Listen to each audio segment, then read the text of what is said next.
माइसौर। ये कहानी शुरू होती है माइसौर के जंगल से, जहां आसमान में सिर्फ घनघोर काले बादल उड़ रहे थे। वही जंगल में एक लड़की अपने कुछ दोस्तों के साथ ट्रिप पर आई हुई थी। लड़की साथ में बैठी लड़की की दोस्त प्रिया ने लड़की की तरफ देखकर कहा, अवनी तूने ये ठीक नहीं किया यार, तुझे अंकल आंटी को बता देना चाहिए था। अगर कुछ हो गया और अगर वह लोग परेशान हो गए तो तू कैसे करेगी। अवनी, जो कि वहां पर बारबेक्यू करने के लिए आग और चिकन में मसाले डाल रही थी, वो अपनी आंखें छोटी करके अपनी दोस्त प्रिया से बोली, तू ना अपना ये सड़ा सा हुआ मुंह बंद करके रख, तेरे लिए अच्छा होगा। तू क्यों भला बीच में बोल रही है, अभी ट्रिप पर आए हैं यार, कम से कम इसे तो एंजॉय करने दे। जिंदगी पूरा झंड करके रखे हैं सब लोग ने, यहाँ मत जाओ वहाँ मत जाओ, बताते भी नहीं है क्यों नहीं आना है, क्यों नहीं जाना है, बस नहीं मतलब नहीं, ये क्या होता है। और वैसे भी नेहरू अवनी के पापा सब संभाल लेगा, वह मुझसे बहुत प्यार करता है। काव्या, उनकी फ्रेंड जो वहां पर बैठी हुई थी, उसने अपनी आंखें छोटी करके अवनी से कहा, तुझे शर्म नहीं आती अपने पापा का नाम लेते हुए। काव्या की बात सुनकर अवनी बड़े ही नॉर्मल तरीके से बोली, इसमें शर्म की क्या बात है, मम्मी भी तो वैसे ही कहती है ना, इसलिए मैं भी कहती हूँ, बात खत्म। और वैसे भी जिसने किया शर्म उसके फूटे कर्म, इसलिए मैं शर्म नहीं करती। और तुम लोग बैठो, मैं अभी आती हूँ। उसके साथ आया उसका दोस्त सचिन। अवनी को जाता हुआ देखकर बोला, अब तू इतनी घनघोर काली रात में कहाँ जा रही है, कहीं चुड़ैल उड़ैल तो नहीं है ना जो शिकार में जा रही है। सचिन की बात सुनकर सचिन के साथ बैठा एक और दोस्त अजय हंसते हुए अवनी और सचिन की तरफ देखकर बोला, अरे बिल्कुल सही कहा, देख रहा है इसकी काली गहरी आंखें, लाल लाल गाल और ऊपर से काली लिपस्टिक, घुंघराले काले बाल, ऊपर से बाली, उम्र 21 साल, अपनी खूबसूरती को और बढ़ाने के लिए खून पीने जा रही होगी।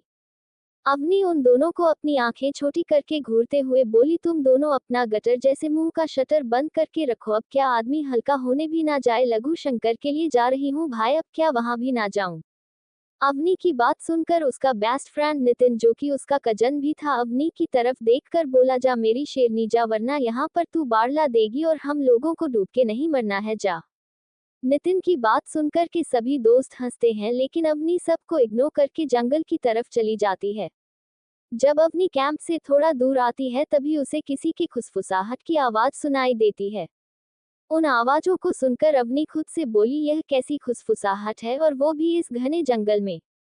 फिर वो अपने मोबाइल को अपने पर्स से निकालती है और उसके फ्लैशलाइट को ऑन कर उस तरफ बढ़ने लगती है। जब वो आवाज के पीछे जाती है, तब उसे पता ही नहीं चलता कि कब वो अपना रास्ता भटक चुकी है। तभी उसे एक पहाड़ की चोटी नजर आती है। वहां पर कोई खड़ा हुआ था, उसकी पीठ उसकी तरफ थी। अवनी ये देखकर जोर से चिल्लाते हुए बोली, ओ हेलो मिस्टर, सुसाइड करना है तो जाओ कहीं और करो, यहाँ पर क्यों आए हो, और वैसे भी जिंदगी तो बड़ी प्यारी होती है, तुम्हें इतनी जल्दी मरने की कोई जरूरत नहीं है। ये कहते हुए पास जाने की कोशिश करती है।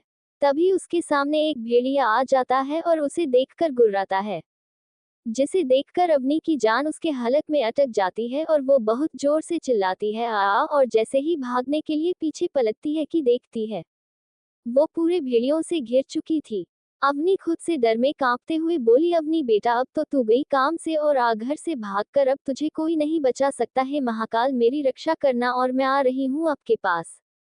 ये कहकर अपनी आंखें कसके बंद कर लेती है, और जैसे ही एक भेड़िया उसकी तरफ बढ़ता है, पहाड़ की चोटी पर खड़ा लड़का उनके पास आते हुए रुकदार आवाज में बोला, रुक जाओ। जब अवनी उस लड़के की भारी भरकम आवाज सुनती है, तब वो अपनी एक आंख खोल कर देखती है। वो लड़का शान से चलते हुए और भेड़ियों के पास आता है, और जो भेड़िया अभी अवनी के पास आ रहा था, उसके कान को पकड़कर उसे घूरते हुए गुस्से से बोला, क्यों बहुत शौक चढ़ा है शिकार करने का, जिनके ऊपर करना चाहिए उन्हें तो छोड़ देते हो और इस मासूम बच्ची पर गुरूर कर रहे हो, यह क्या बात हुई, निकलो यहाँ से, मैं संभाल लूंगा इसे। अवनी अपने आंख मुंह कान सब फाड़े उस लड़के को देख रही थी। लड़का अवनी की तरफ देखकर सख्त आवाज में बोला, चले जाओ यहाँ से, और एक बात, अभी जो कुछ भी तुमने देखा उसके बारे में अगर तुमने किसी को भी बताया तो अपनी मौत को खुद न्योता देना, इसमें मेरी कोई गलती नहीं है, गेट आउट। अवनी लड़के का चेहरा नहीं देख पाती, क्योंकि उसके बाल उसके कंधे तक आ रहे थे, जो कि उसके चेहरे को ढक रहे थे। अवनी तुरंत वहां से 9-2-11 हो जाती है और वो भागते हुए अपने सीने पर हाथ रखकर कुछ देर राहत के लिए खड़ी होकर खुद से बोली, ये सब क्या था, क्या वह लड़का मोगली था जो कि जानवरों के साथ रहता है, लेकिन उसने इतने अच्छे से हैंडल कैसे कर लिया, मैं उसका चेहरा नहीं देख पाएगी, ओ माय गॉड, मुझे जल्द से जल्द अपने दोस्तों के पास जाना होगा। ये कहकर अवनी गिरते पड़ते उनके पास जाने लगती हैं। तभी उसके सामने काले रंग लॉन्ग जैकेट पहने कोई आदमी उसे पकड़ लेता है और अपनी लाल आंखों से उसे देखता है और उसके बाल को पकड़ अपने पास खींचता है और अपने नुकीले दांत जैसे उसकी गर्दन पर गिराने वाला होता है कि अवनी उसके सीने पर जोर से हाथ मारती है जिससे वो आदमी हवा में उड़ जाता है। तभी उसे लगभग 20 पिशाच घेर लेते हैं। अवनी डरी सहमी सी खड़ी हुई थी। अवनी सब की तरफ देखकर डरी सहमी सी आवाज में बोली, देखो भैया मुझे जाने दो, मैं तो यहाँ अपने दोस्तों के साथ आई थी, अगर आप लोग कहोगे तो हम लोग अभी चले जाएंगे, लेकिन मुझे जाने दो, मेरे माँ बाप की मैं इकलौती औलाद हूँ, अगर मैं मर गई तो वह दोनों बिना बच्चे के हो जाएंगे और आपको तो पता होगा ना बच्चे कितने इम्पोर्टेंट होते हैं माँ बाप के लिए, मैं आज के बाद उन्हें बिना बताए कहीं नहीं जाऊंगी, प्लीज मुझे छोड़ दो, वह बकबक करे जा रही थी। तभी 5 पिशाच जिनके दांत लंबे और नाखून बहुत डरावने थे वो अवनी के पास बढ़ता है। तभी वो लड़का जिसने कुछ देर पहले अवनी की जान बचाई थी वो वहां पर आ जाता है और उसके आगे खड़े होकर उन सबको देखकर अपने दांत पीसते हुए सख्त आवाज में बोला, तुम सबकी इतनी हिम्मत कि बिना मेरी मर्जी के तुम एक इंसान के ऊपर हमला करोगे? तुम्हें इसकी आजादी किसने दिया? आपने आपको बहुत ताकतवर समझा या मेरा खौफ तुम्हारे अंदर से चला गया है? उसे वहां देखकर वो सभी पिशाच डर से कांपने लगते हैं। तभी उनमें से एक पिशाच जिसकी हालत थोड़ी खराब थी वो धीरे से डरते हुए अपना सिर झुकाकर लौड़े से बोला, मास्टर हमें खून की जरूरत है, अगर हमने इसे नहीं मारा तो हम मर जाएंगे। पिशाच की बात सुनकर लड़के ने अपनी आंखें छोटी करके अपने कदम उसकी तरफ बढ़ाते हुए कहा, तुम्हारी इतनी हिम्मत कि तुम मेरे सामने अपनी जुबान खोल सको, शायद तुम्हें मेरी बात को काटने की गुस्ताखी की सजा भुगतने वाले के बारे में पता नहीं है, और अगर इतनी ही खून के प्यासे हो तो जाओ ना, जंगली जानवरों का खून पियो, इसका क्यों पी रहे हो? तभी वहां 2 भेड़िए दौड़ते हुए आते हैं और उसके अगल बगल इंसानी रूप में आकर खड़े हो जाते हैं, जो देखकर अवनी लगभग बेहोश होकर वहीं पर गिर जाती है। उन 2 भेड़िए लड़के में से एक लड़का अपने सामने खड़े लड़के की तरफ देखकर धीरे से बोला, अंश इस लड़की का क्या करना है, इसने हमारी असलियत देख ली है और हम निर्दोषों पर कभी भी अत्याचार नहीं करते। मुझे किसी की मौत से फर्क नहीं पड़ता, इसे मौत के घाट उतार दो, अंश ने बिना किसी भाव के जवाब दिया। अंश की ये बात सुनकर वो लड़का उसकी तरफ देखकर धीरे से बोला, हम उसकी याददाश्त भी तो मिटा सकते हैं ना? अंश अपनी आंखें छोटी करके बोला, क्यों, तुम्हें बड़ा दया आ है उसके ऊपर? लड़का अंश की तरफ घूर के देखता है, फिर अवनी की तरफ देखते हुए बोला, दया नहीं आ रहा है और दया हमारी डिक्शनरी में नहीं है, मैं तो बस इसलिए कह रहा था क्योंकि ये लड़की अपने दोस्तों के साथ आई है, अगर इसे कुछ हो गया तो सभी परेशान हो जाएंगे, इसलिए मैं इसे वापस कैंप में छोड़कर आ जाता हूँ। अंश अपनी पीली आंखों से उसे घूरते हुए अपने दांत पीसकर बोला, क्या सच में तुम्हें सिर्फ फिक्र है या तुम्हारी हवस इसे देखकर बढ़ रही है? लड़का नजर चुराते हुए धीरे से बोला, यार तुम जब देखो यही कहते हो कितनी प्यारी है ये लड़की और हमसे कितनी छोटी भी, ऐसे मुझे सूट नहीं करते हैं, तुम्हें करते हैं। उस लड़के की बात सुनकर अंश एक आईब्रो ऊपर कर कड़वाहट के साथ डेविल स्माइल करते हुए लड़के से बोला, तुम्हें नहीं लगता वीर कि तुम कुछ ज्यादा ही बोल रहे हो, अगर किसी भी तरह की दिक्कत होगी तो मैं तुम्हें नहीं छोड़ूंगा। फिर अंश पिशाचों की तरफ देखकर बोला, और तुम्हें पता है मैं कौन हूँ, मैं चाहूँ तो तुम सबको अभी मैं मौत के घाट उतार दूँ कि तुम कभी भी मेरे सामने खड़े होने की कोशिश नहीं करोगे, दफा हो जाओ यहाँ से, कहकर चिल्लाता है। अंश की डरावनी आवाज से सभी पिशाच धुआं बनकर उड़ जाते हैं और वीर जल्दी से अवनी को अपने बाहों में उठा लेता है और जाकर तुरंत अवनी को कैंप के पास छोड़कर आ जाता है। नितिन, सचिन और बाकी उसके दोस्त उसे खोज रहे थे, जब वह लोग देखते हैं कि अवनी बेहोश पड़ी हुई है तो वो सभी जल्दी से उसके पास आते हैं और नितिन उसे अपनी बाहों में उठाकर अपने कैंप की तरफ ले जाता है और उसके चेहरे पर पानी डालता है। तब जाकर अवनी को होश आता है और अवनी डर से जोर से चिल्लाती है, भूत भूत, वह बहुत ज्यादा डर गई थी। नितिन अवनी को शांत करते हुए बोला, क्या हुआ, तुम इतना डर क्यों रही हो, और ये भूत भूत क्या है? भूत भूत कुछ नहीं होता, समझी? अवनी डरी हुई नजरों से नितिन और बाकी सभी को समझाते हुए बोली, तुझे पता भी है मैंने क्या देखा, जो मैंने बुक्स में पढ़ी थी कि पिशाच और वेयरवुल्फ होते हैं, मैंने वैसे लोग देखे, तुझे पता है, और आज तो मैं मरते मरते बची हूँ। एक लड़का, मुझे सिर्फ उसकी आंखें देखी, पीली आंखें, और एक लड़का तुरंत भेड़िए से इंसान बन गया, मुझे तो लगा आज मैं मर ही जाऊंगी, लेकिन मैं यहाँ कैसे मुझे पता नहीं। प्रिया और काव्या उसकी बात सुनकर हंसने लगते हैं। काव्या हंसते हुए अवनी से बोली, हा हा हा, तू पागल हो गई है क्या? ये सब कुछ नहीं होता समझी, ये सब सिर्फ कहानियों में होता है और आजकल तू कुछ ज्यादा ही भूतिया मूवी देखने लग गई होगी, इसलिए तुझे ऐसा लग रहा है और मुझे नहीं लगता कि तेरी तबीयत ठीक है, तो हम लोग कल सुबह ही दिल्ली के लिए निकल रहे हैं। काव्या की बात सुनकर सभी उसके हाँ में हाँ मिलाते हैं। अवनी काव्या की बात सुनकर अपना सिर ना में हिलाते हुए बोली, मैं नहीं जा रही दिल्ली।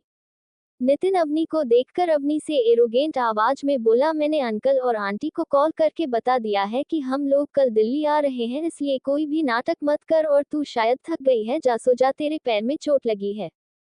नितिन ये कहने पर अवनी देखती है तो उसका पैर पूरी तरीके से दौड़ने के कारण छिल गया था, जिसे देख वो दर्द से कराह उठती है। फिर अपने दोस्तों की तरफ दर्द भरी नजरों से देखते हुए धीरे से बोली, आह, दर्द हो रहा है। अवनी की नौटंकी देखकर सभी उसे घूर कर देखते हैं। अवनी अपने आप को घूरता हुआ पाकर अपना मुंह बनाते हुए खड़े होते हुए बोली, बस यार घूरना बंद करो, जा रही हूँ। ये कहकर वो कैंप के अंदर ब्लैंकेट ओढ़ के सो जाती है। नितिन बाकी दोस्तों की तरफ देखकर बोला, जाओ तुम सभी आराम करो, रात काफी हो गई है। नितिन की बात मानकर सभी अपने अपने कैंप में चले जाते हैं।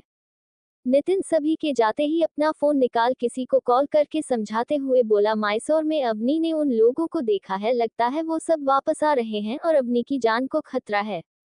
नितिन की बात सुनकर दूसरी तरफ जो आदमी था वो फिक्रमंद आवाज में बोला, अवनी का ख्याल रखना और जितना जल्दी हो सके वापस आ जाओ, मैं नहीं चाहता मेरी बेटी की जान को मेरे कारण खतरा हो। कहकर कॉल कट कर देता है। नितिन कॉल कट करके अपने कैंप में सोने चला जाता है। मैसूर एक आलीशान घर, जहाँ की खूबसूरती का कोई अंदाजा नहीं लगा सकता। बाहर से जितना डरावना, अंदर से उतना ही डरावना और खूबसूरत। वहाँ के एक कमरे से लगातार एक लड़की की सिसकियां गूंज रही थी। वह लड़की हाफते हुए कहती है, अभय प्लीज स्टॉप इट, मुझे दर्द हो रहा है। अभय हाफते हुए कहता है, फ्री में नहीं लाया हूँ, पैसे दिए हैं और सेटिस्फाई नहीं कर सकती तो हाँ क्यों कहा पहले, हाँ बताओ। चीनी चीनी गुस्से से चिल्लाते हुए कहती है, मैंने कहा था सेक्स करने के लिए, पति बनने के लिए नहीं। 8 बजे से लगे हो, 11 बज चुके हैं, इतनी एनर्जी लाते कहाँ से हो? अभय हंसते हुए कहता है, तुम्हें मुझसे मतलब नहीं होना चाहिए, बस मेरे साथ सोने से मतलब होना चाहिए और मैं तुम्हें सेटिस्फाई कर रहा हूँ ना। चीनी कहती है, इसे सेटिस्फाई नहीं कहते, इसे जान लेना कहते हैं, मेरी जगह की वॉट लगाकर रख दिया है। तो अभय कहता है, शट अप, और उसे किस करता है और अपनी रफ्तार बढ़ा देता है। चीनी खुद से कहती है, हे भगवान, क्यों शैतान से मैंने पैसे ले लिए, ये तो मेरी जान के पीछे पड़ा है, कोई आओ मुझे बचा लो वरना आज मैं मर ही जाऊंगी। लेकिन शायद भगवान उसके ऊपर मेहरबान था। उस कमरे का डोर नॉक होता है। चीनी खुश हो जाती है और अभय से कहती है, अभय दरवाजे पर कोई है। अभय कहता है, अभी 1 घंटे बाकी है। चीनी कहती है, फिर कभी?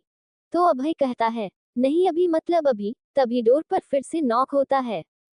अभय चिल्लाते हुए कहत हैं, कौन है? एक डरा देने वाली आवाज बाहर से आती है, तेरा बाप हूँ। अभय की आंखें बड़ी हो जाती है और वह कहती है, अंश में आ रहा हूँ, और चीनी के ऊपर से उठता है और अपने कपड़े पहनते हुए जाने लगता है। तो चीनी हंसते हुए कहती है, क्या हुआ? अभय कहता है, तुम्हें अपने काम से काम रखना चाहिए, जाओ अब। चीनी कहती है, ठीक है, लेकिन बचे हुए पैसे वापस नहीं करूंगी। अभय उसे घूर के देखता है और कहता है, रख लो, और तुरंत उस कमरे से निकल जाता है। स्टडी रूम, वहां पर 4 लोग मौजूद थे। अभय दौड़ते हुए आता है और अंश के सामने खड़ा हो जाता है। अंश उसे घूर के देखता है और कहता है, तुम्हारे कमरे के बाहर तक आवाज आ रही थी, क्या तुम फिर से लड़की लेकर आए थे या तुमने उसे मार डाला? अभय उसके सामने खड़ा हो जाता है और कहता है, यार तू हमेशा मुझे गलत क्यों समझता है? मेरी भी अपनी जरूरतें हैं, अगर सेक्स नहीं करूंगा तो बिना मतलब का हर जगह टपकता फिरेगा और लोगों के सामने देखा है ना कैसे हो जाता है मेरा पेंट, ऐसा लगता है जैसे पता नहीं क्या क्या भर के रखा है मैंने, इसीलिए उसे लेकर आया था। मैंने मारा नहीं है उसे, पैसे से लाया था और वह चली गई तेरे कारण। अभी 1 घंटे बाकी थे मेरे। वीर कहता है, तो मैं चला जाऊं क्या तेरे 1 घंटे के लिए? अभय उसे घूर के देखता है और कहता है, तू चुप रह समझा। अंश चुपचाप बैठा उन सब का तमाशा देख रहा था। वह जोर से गुर्राते हुए कहता है, तुम सभी किसी काम के नहीं हो। एक ने उस लड़की को छोड़ दिया और दूसरा लड़कियों के साथ सोते फिर रहा है। लगता है तुम सबको पता नहीं है कि हम लोग यहाँ आए क्यों थे। शौर्य कहता है, सॉरी ब्रो। अंश कहता है, क्या वह काम हो गया जिसके लिए मैंने तुम्हें कहा था शौर्य? शौर्य कहता है, हाँ मैंने उस लड़की के पीछे अपने कुछ जासूस लगा दिए थे, और उसके अकॉर्डिंग मुझे पता चला है कि वह होश में आते ही हमारे बारे में उन सबको बता चुकी है। क्या करना है उसके साथ? अंश एक गहरी सांस लेता है और कहता है, उठा लो उसे। शौर्य हाँ में सिर हिलाता है और तो वहां से चला जाता है। अभय, जिसके दिमाग में हमेशा कुछ और ही चलता था, वह अंश की तरफ देखकर कहता है, क्या वह खूबसूरत है या तुम उसके साथ सोना चाहता है? अंश उसे अपनी पीली आंखों से उसे घूरते हुए कहता है, ये सब फालतू काम तुम जैसा डॉग को सूट करता है, मुझ पर नहीं। और अगर वह लड़की प्रेग्नेंट हो तो उसकी जिम्मेदारी तुम लोगे। अभय हकलाते हुए कहता है, न नहीं, मैंने उसे मेडिसिन खाने को बोलना भूल गया।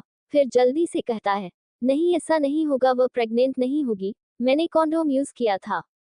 अंश कहता है, पैकिंग करो, हम दिल्ली जा रहे हैं। तो अभय कहता है, लेकिन डैड ने तो नहीं कहा कि हम लोग दिल्ली जा रहे हैं।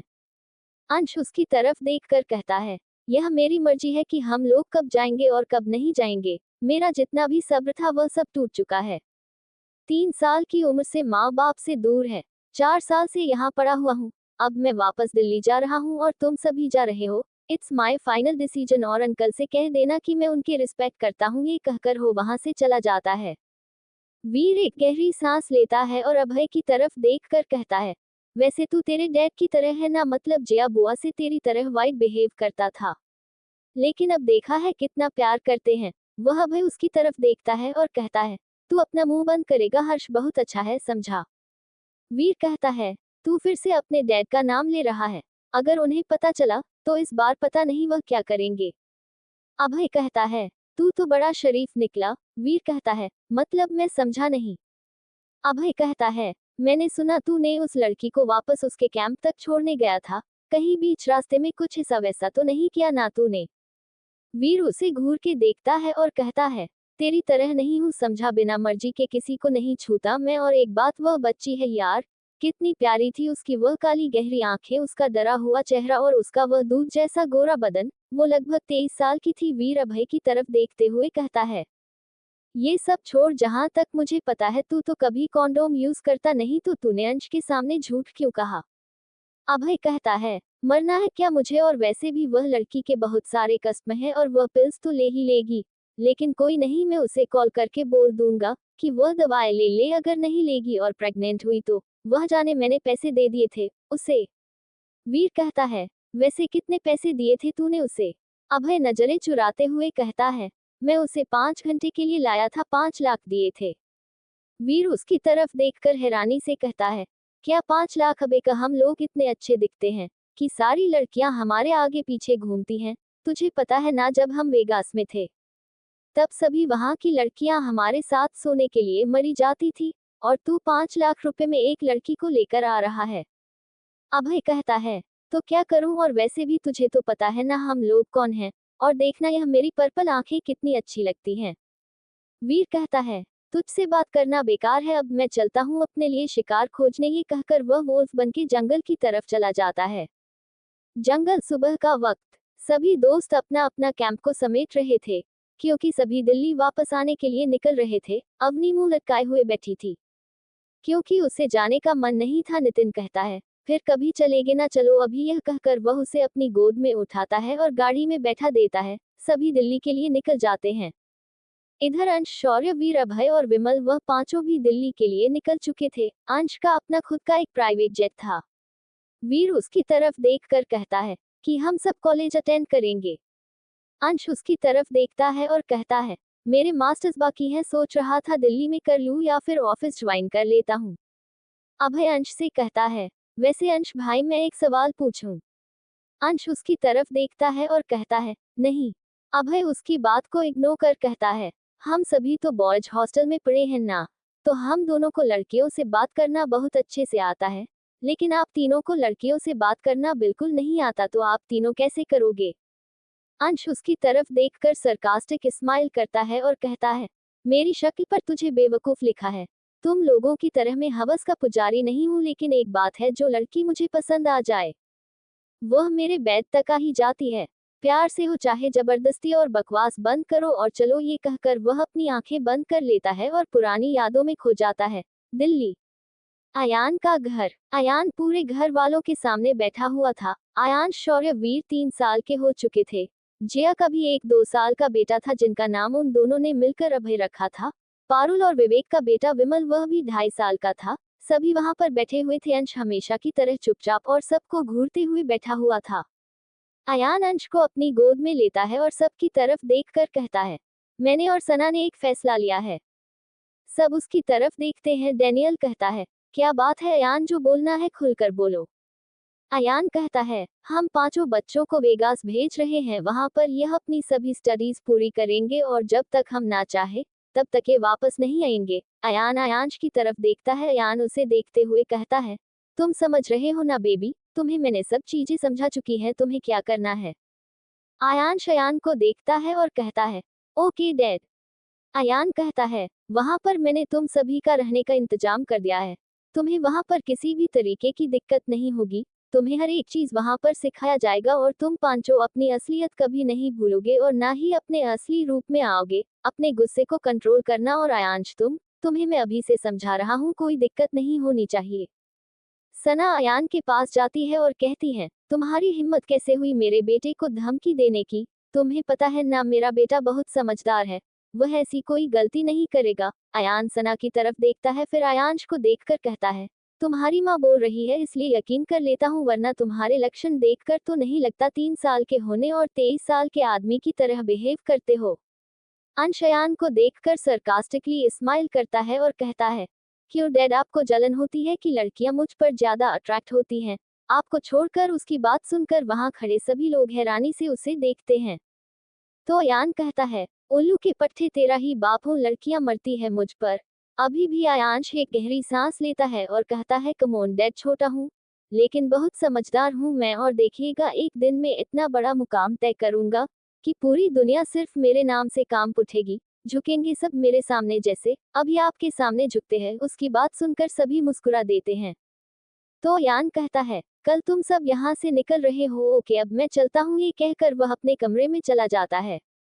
अगली सुबह सभी बच्चे वेगास के लिए निकलते हैं। तो उन्हें छोड़ने के लिए उसके सभी पेरेंट्स भी एयरपोर्ट आए हुए थे। सभी उन्हें गले लगाते हैं और उन सबको अपने बॉडीगार्ड्स के साथ वेगास के लिए भेज देते हैं।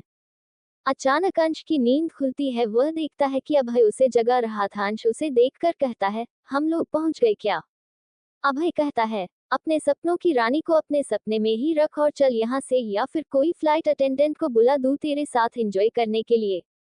अंश उसे घूर के देखता है और कहता है, अपना मुंह बंद रखिए। कहकर वह फ्लाइट से बाहर आ जाता है। तभी एक एयर होस्टेस अभय से कहती है, you are looking so hot sir. Abhay उसे देखकर मुस्कुराता है और अपने पॉकेट से कार्ड निकाल कर उसे देते हुए कहता है, यू कॉलिंग एवरी टाइम। ये कहकर उसके चिक्स पर किस करता है और वहां से निकल जाता है।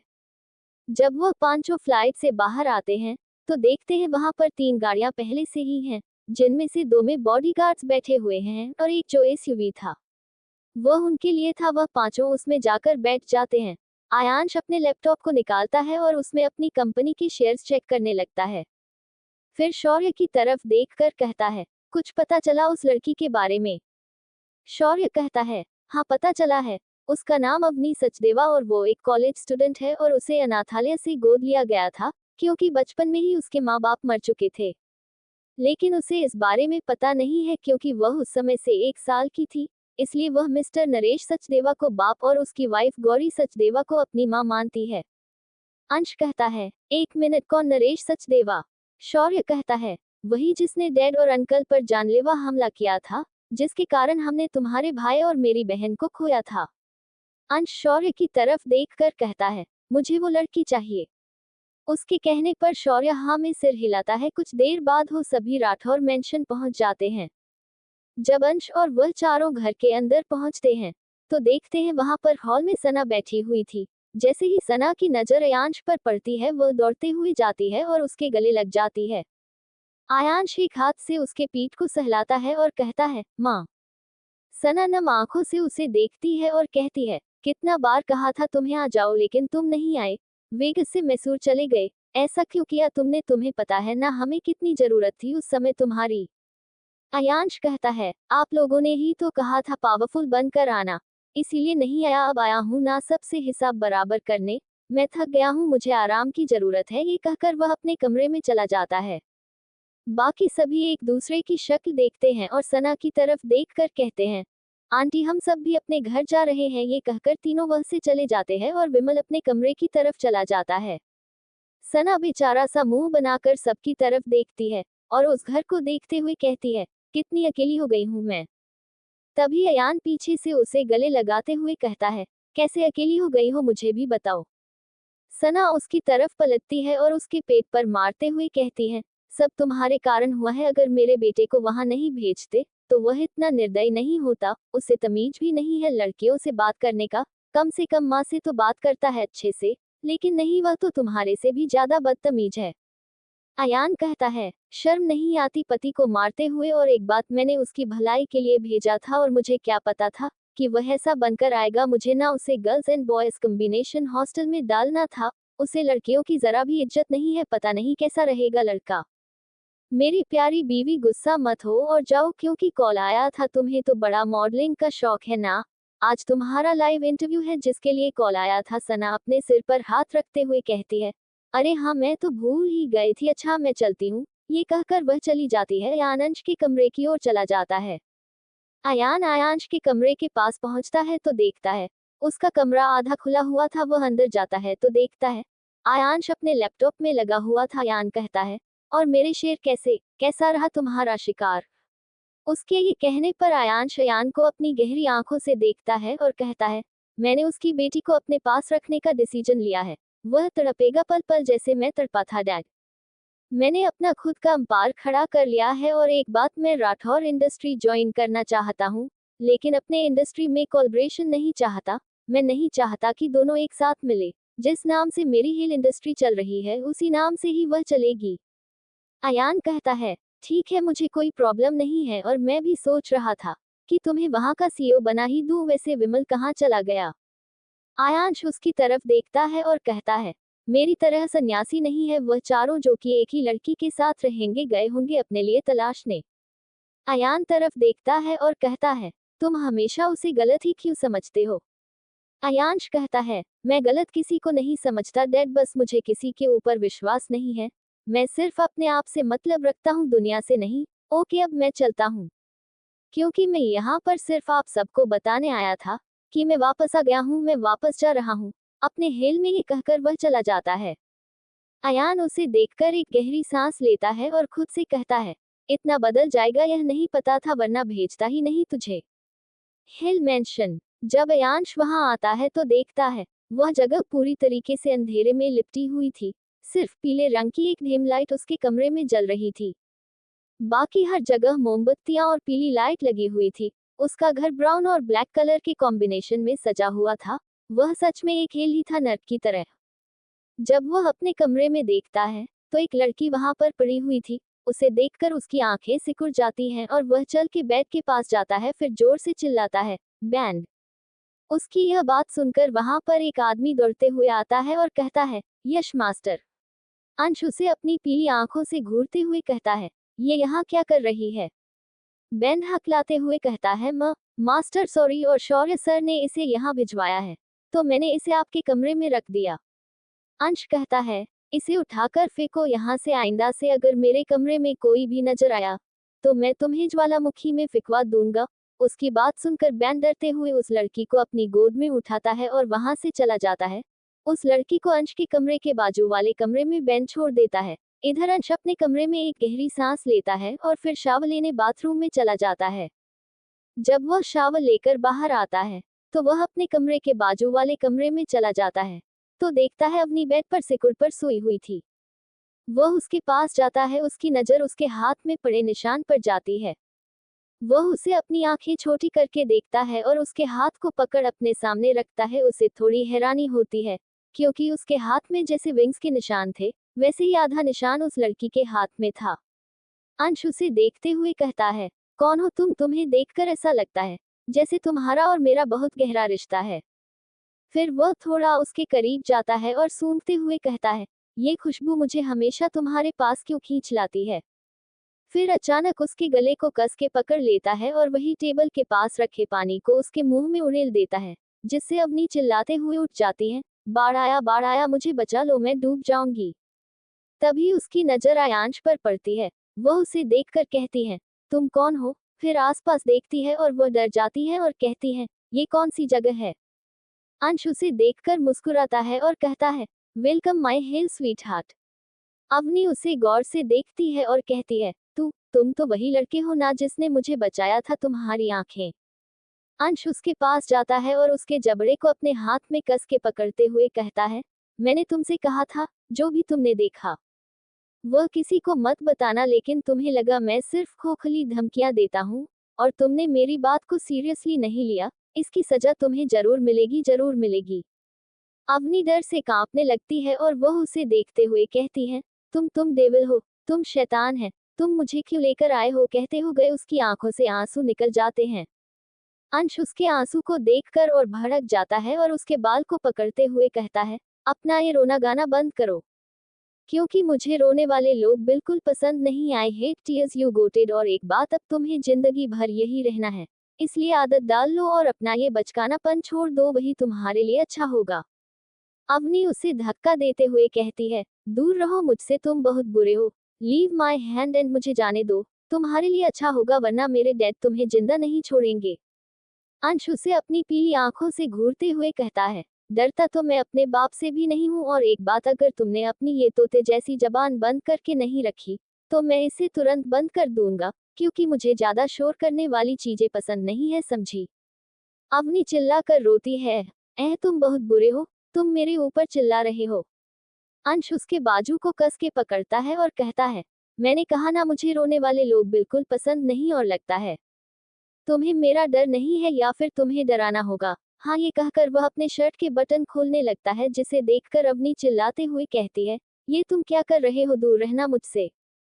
अंश अपने शर्ट को निकाल कर फेंक देता है और उसे जबरदस्ती बेड पर लेटा कर उसके ऊपर आते हुए कहता है, let's enjoy sweetheart. Avni अपने हाथ पैर मारने लगती है और कहती है, प्लीज मुझे छोड़ दो, मैंने कुछ नहीं किया है, किसी को कुछ नहीं बताया, प्लीज मुझे जाने दो, मुझे मॉम डैड की याद आ रही है। कहते हुए वह रोने लगी थी। अंश गहरी सांस लेता है और उसके होठों पर अपने होंठ रख देता है। अवनी की आंखें चौड़ी हो जाती हैं। अंश उसे सिर्फ डराना चाहता था, लेकिन उसके होंठ को छूते ही उसके पूरे शरीर में झंझनाहट से फैल जाती है और वह उसे पैशनेट किस करने लगता है, और उसके हाथ उसके नर्म शरीर को सहला रहे थे। अंश का कंट्रोल खोता जा रहा था। तभी अवनी उसके होंठ पर बहुत जोर से काटती है, जिससे अंश अपने होश में आता है और उससे दूर हो जाता है और अपने अंगूठे से अपने होंठ के किनारे आए खून को पोंछता है और एक थप्पड़ अवनी के गाल पर जड़ देता है, जिससे उसका चेहरा एक तरफ झुक जाता है, उसके होंठ के किनारे से खून निकल आता है। और फिर अंश उसके जबड़े को कस के पकड़े हुए कहता है, तुम्हारी इतनी हिम्मत कि तुमने मेरे काम के बीच में मुझे डिस्टर्ब किया? हो कौन तुम? गलती तुम्हारी, औकात क्या है?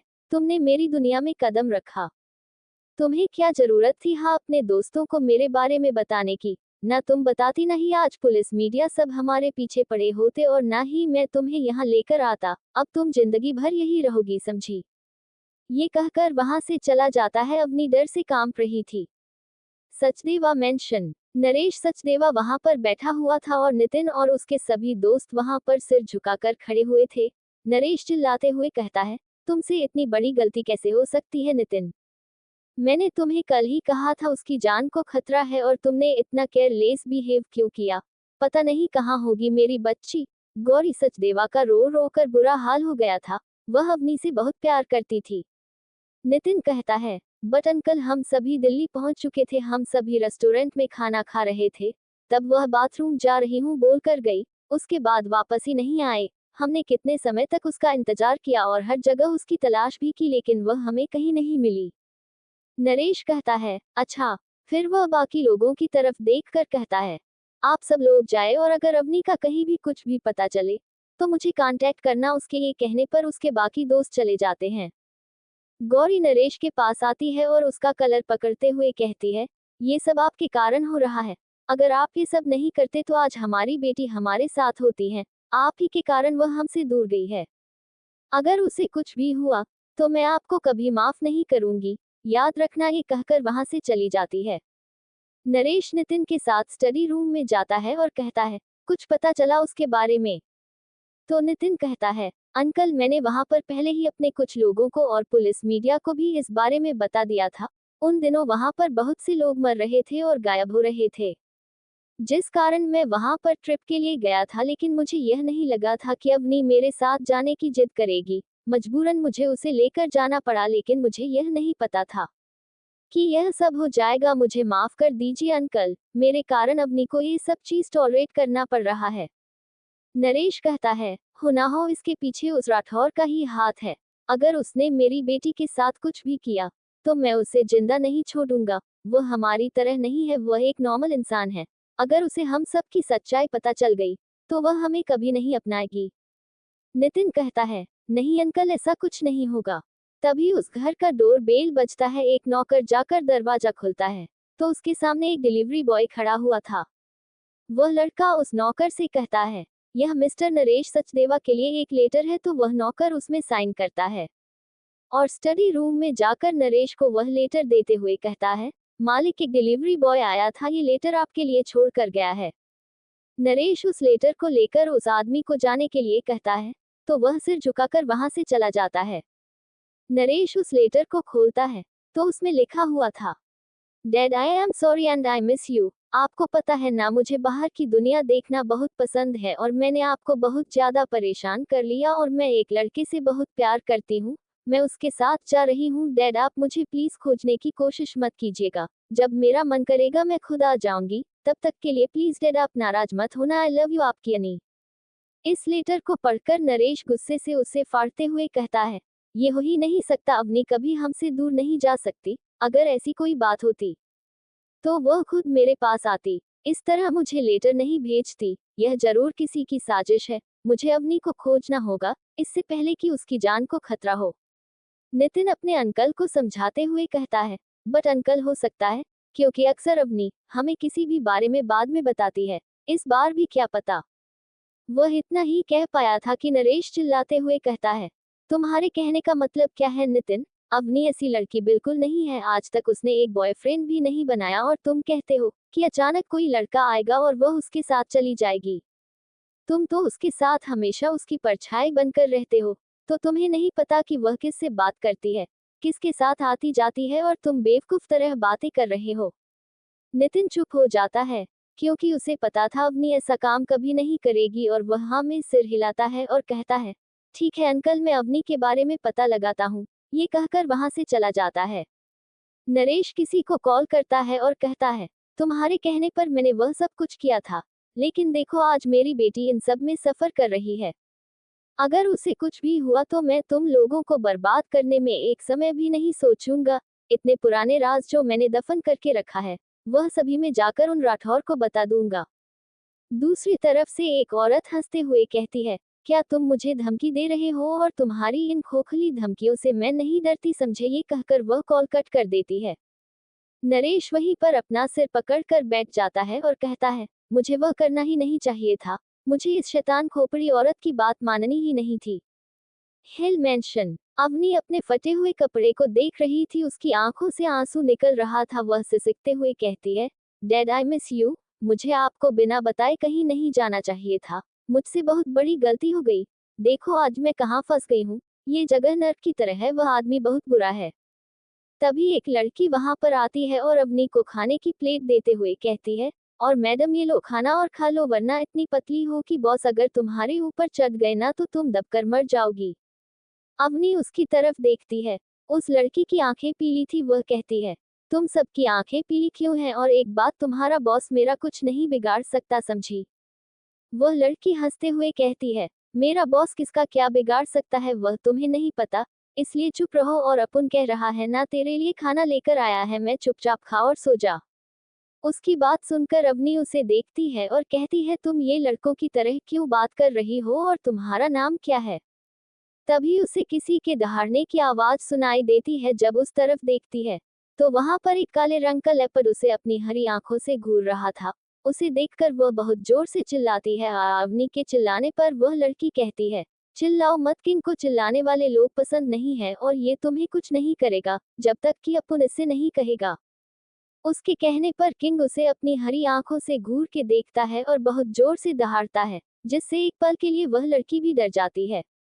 जैसे किंग कह रहा हो, मेरी दहाड़ से ही तो तुम्हारी रूह कांप उठा रही है और बड़ी आए मुझे पर हुक्म चलाने वाली, निकलो यहाँ से, बॉस ने मुझे इसके ऊपर नजर रखने के लिए कहा है।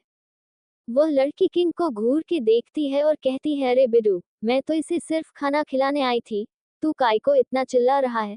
फिर देखती है अवनी अभी भी किंग को डरी हुई आंखों से देख रही थी। वह लड़की कहती है, अपन नाम स्टेला है और अपन इस हेल का केयरटेकर है। अवनी कहती है, स्टेला प्लीज इसे यहाँ से जाने के लिए कहो ना, ये कितनी बुरी तरीके से घूरता है। तो किंग उसे अपनी हरी आंखों से और घूरने रखता है। स्टेला किंग की तरफ देखकर कहती है, किंग ये नहीं है, तू काय को इसको डरा रहा है। किंग वहीं पर बैठ जाता है और अवनी को देखने लगता है। स्टेला अवनी से कहती है, तुम चुपचाप खाना खा लो वरना ये तुम्हें अपना डिनर समझकर खा जाएगा। उसकी यह बात सुनकर अवनी सीधा कहती है, मैं नहीं खाऊंगी, मुझे अपने मॉम डैड के पास जाना है। उसकी यह बात सुनकर किंग बहुत जोर से दहाड़ता है और अपनी जगह से खड़ा हो जाता है, जिसे देखकर अवनी फिर से चिल्लाती है, आ प्लीज इसे रोको। स्टेला कहती है, अपन इसको नहीं रोक सकता, जो यहाँ के बॉस की बात नहीं मानता। किंग उसका डिनर बनाकर खा जाता है। ना बाकी तुम्हारी मर्जी और अब मैं चलती हूँ, ये कहकर वहां से चली जाती है और किंग उसे जाता हुआ देखकर घुरता है। उसके बाद वह अवनी की तरफ पलट जाता है और अपने कदम उसकी ओर बढ़ाता है। तो अवनी डरते हुए कहती है, मैं खा रही हूँ, वहीं पर बैठ जाओ। उसकी बात सुनकर किंग वापस अपनी जगह पर बैठ जाता है। अवनी जल्दी जल्दी खाना खाने लगती है। किंग उसे लगातार घूरे जा रहा था। रात काफी हो चुकी थी। अंश अपने कमरे में बैठा लैपटॉप में काम कर रहा था। तभी उसका फोन बजता है। वह देखता है कि शौर्य का कॉल आ रहा है। वह कॉल अटेंड करता है और कहता है, हाँ बोलो। शौर्य कहता है, अंश, उस लड़की की शहर में हर जगह फोटो लग चुकी है। मैंने उसके बाप को लेटर भिजवा दिया, लेकिन वह उस लेटर पर यकीन नहीं कर रहा है। क्या करना है आगे? अंश कहता है, तुम रुको, मैं कुछ करता हूँ। ये कहकर वह कॉल कट कर देता है और अवनी के कमरे की तरफ चला जाता है। जब वह देखता है अवनी डरी सहमी से उन्हीं फटे हुए कपड़ों में बेड पर लेटी हुई थी, वह उसके पास जाता है। किंग अभी भी उसी कमरे में था। वह अंश को देखकर वहां से चला जाता है। अंश उसे गले लगाकर बेड पर लेट जाता है और अपना फोन निकालकर 2-3 तस्वीरें अवनी के साथ खींचता है। फिर वापस अपने कमरे में जाकर उन फोटो को शौर्य को सेंड कर देता है और कहता है, इसे सचदेवा के पास भेजो। अगर वह अपनी रेपुटेशन बचाकर रखना चाहता है तो चुप रहे, वरना मैं इसे सोशल मीडिया में वायरल कर दूंगा कि उसकी बेटी मेरे पास है। शौर्य उस मैसेज को देखता है और कहता है, क्या हम जो कर रहे हैं वह सही रहेगा? इसमें उसकी कोई गलती नहीं है।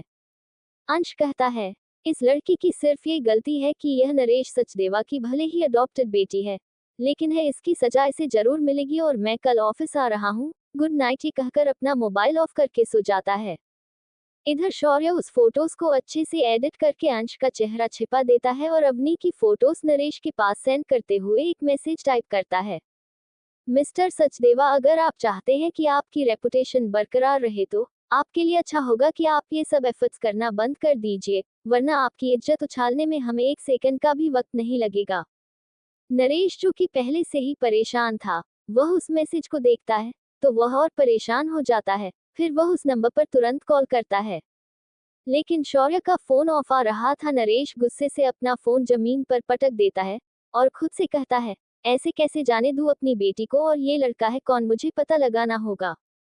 राठौर मेंशन। वहां पर विवेक विमल की क्लास लगा रहा था। वह उसे देखते हुए कहता है, तुम कब से इतने बड़े हो गए जो कि बिना अपने माँ बाप के मर्जी जाने वेगास से वापस चले आए, और ऊपर से ये सब क्या हरकतें हैं तुम्हारी? कहते हुए वह उसकी तरफ फोटो की बंडल फेंकता है और कहता है, ये सब हरकतें करने के लिए मैंने तुम्हें बाहर भेजा था? तुम्हें जरा भी शर्म नहीं आती लड़कियों का इस्तेमाल करते हुए? विमल, जो बहुत कम ही बोलता था, वह उनकी तरफ देखकर कहता है, बट डैड, मैं उनके पास नहीं गया, वह खुद मेरे पास आती थी। विवेक उसके पास जाता है और उसके कान को पकड़ते हुए कहता है, अच्छा, वह तुम्हारे पास आ पाई थी, इसका मतलब यह है कि तुम उनके साथ सोओगे? तुम कल से ऑफिस ज्वाइन कर रहे हो, इट्स माई फाइनल डिसीजन। विमल उसकी तरफ देखता है और कहता है, आई नो डैड, मैं बिजनेस संभालने के लिए ही आया हूँ, एक्टिंग करने के लिए नहीं। वह उसे डोंट मारता है।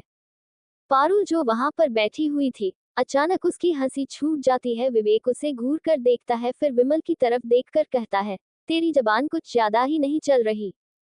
विमल कहता है, सॉरी डैड, जो सच है वह सच है, मैं लड़कियों के साथ सिर्फ एंजॉय करता हूँ, काम से कभी नहीं भागता और बिजनेस करना और सक्सेसफुल बनना मेरी चाहत है।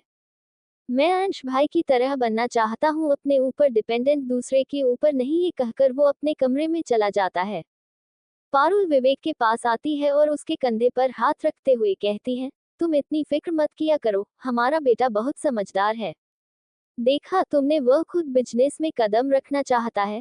और अंश को देखो, अगर यह चारों अंश के साथ नहीं होते तो वह इतना कामयाब नहीं होता, समझे। फिक्र मत करो और जाओ, सो जाओ। ये कहकर वह भी सोने चली जाती है।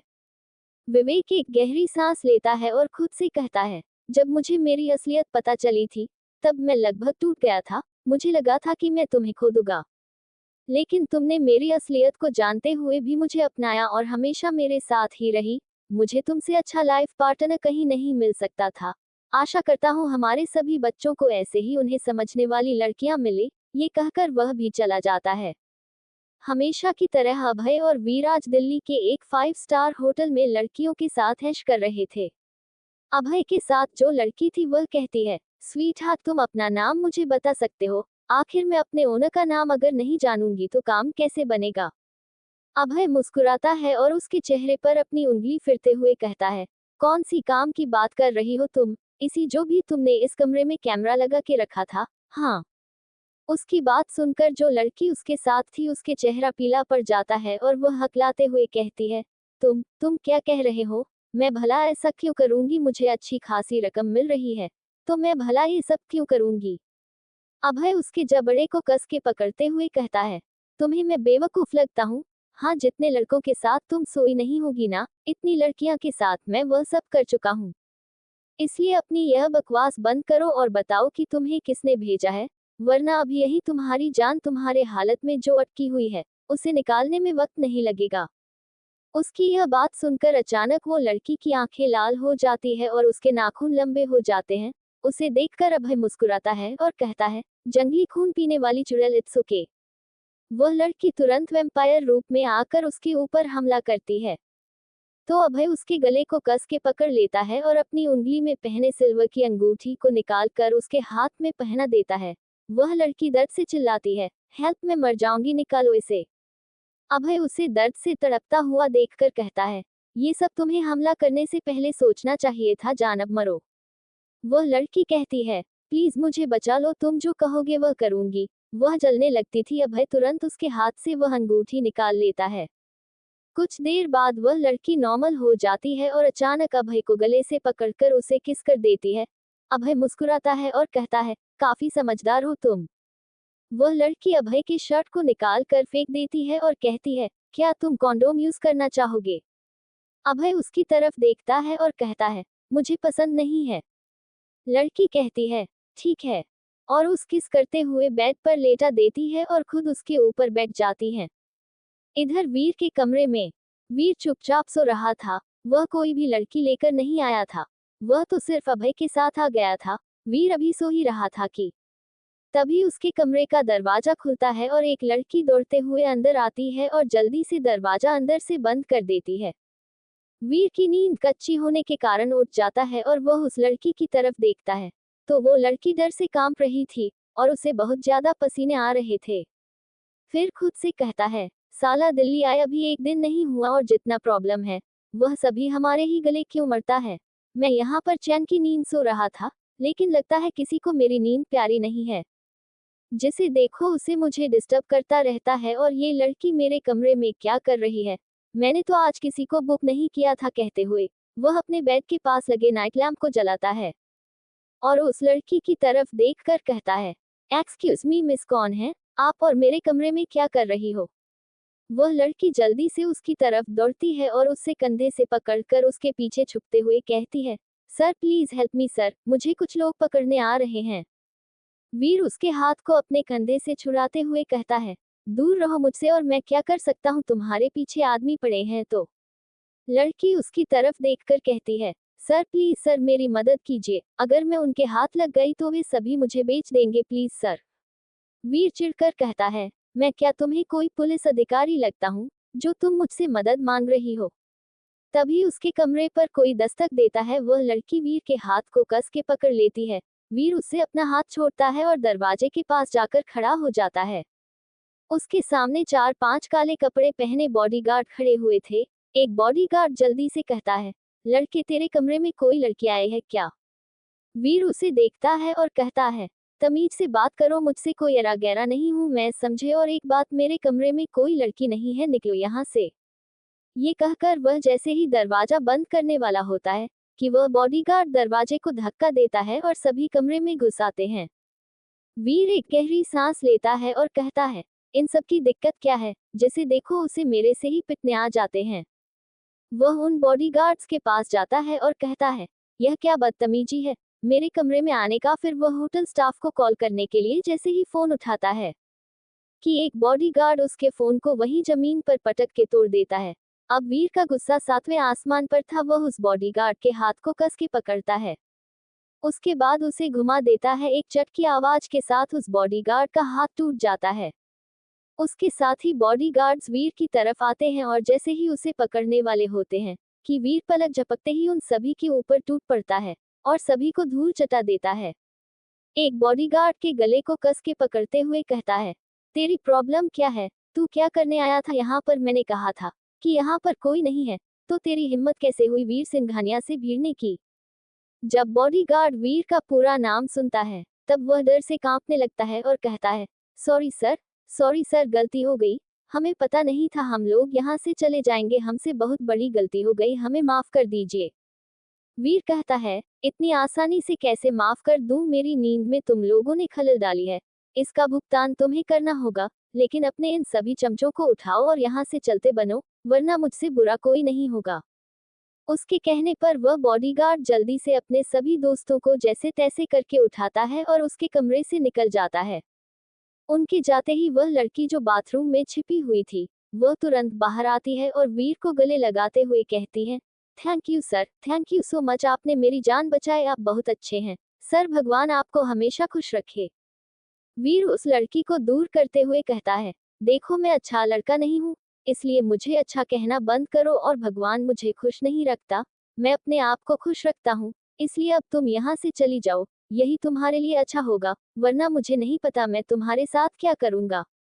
वह लड़की वीर के ऐसा कहने पर डर जाती है और कहती है, सर प्लीज, मुझे पता है वह सब यहाँ से नहीं गए होंगे, वह नीचे मेरा वेट कर रहे होंगे, क्या मैं आज के लिए यहाँ रोक सकती हूँ प्लीज सर, मैं जमीन पर सो जाऊंगी प्लीज सर।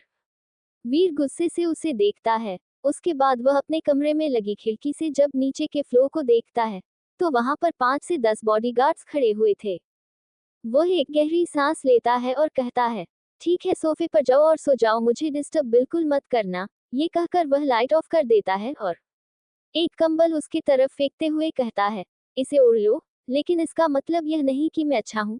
Good night. ये कहकर वह अपना मुंह तकिए में घुसाकर सो जाता है। वह लड़की उसकी तरफ देखती है और मुस्कुराती है और उस कंबल को लेकर ओढ़कर सो जाती है।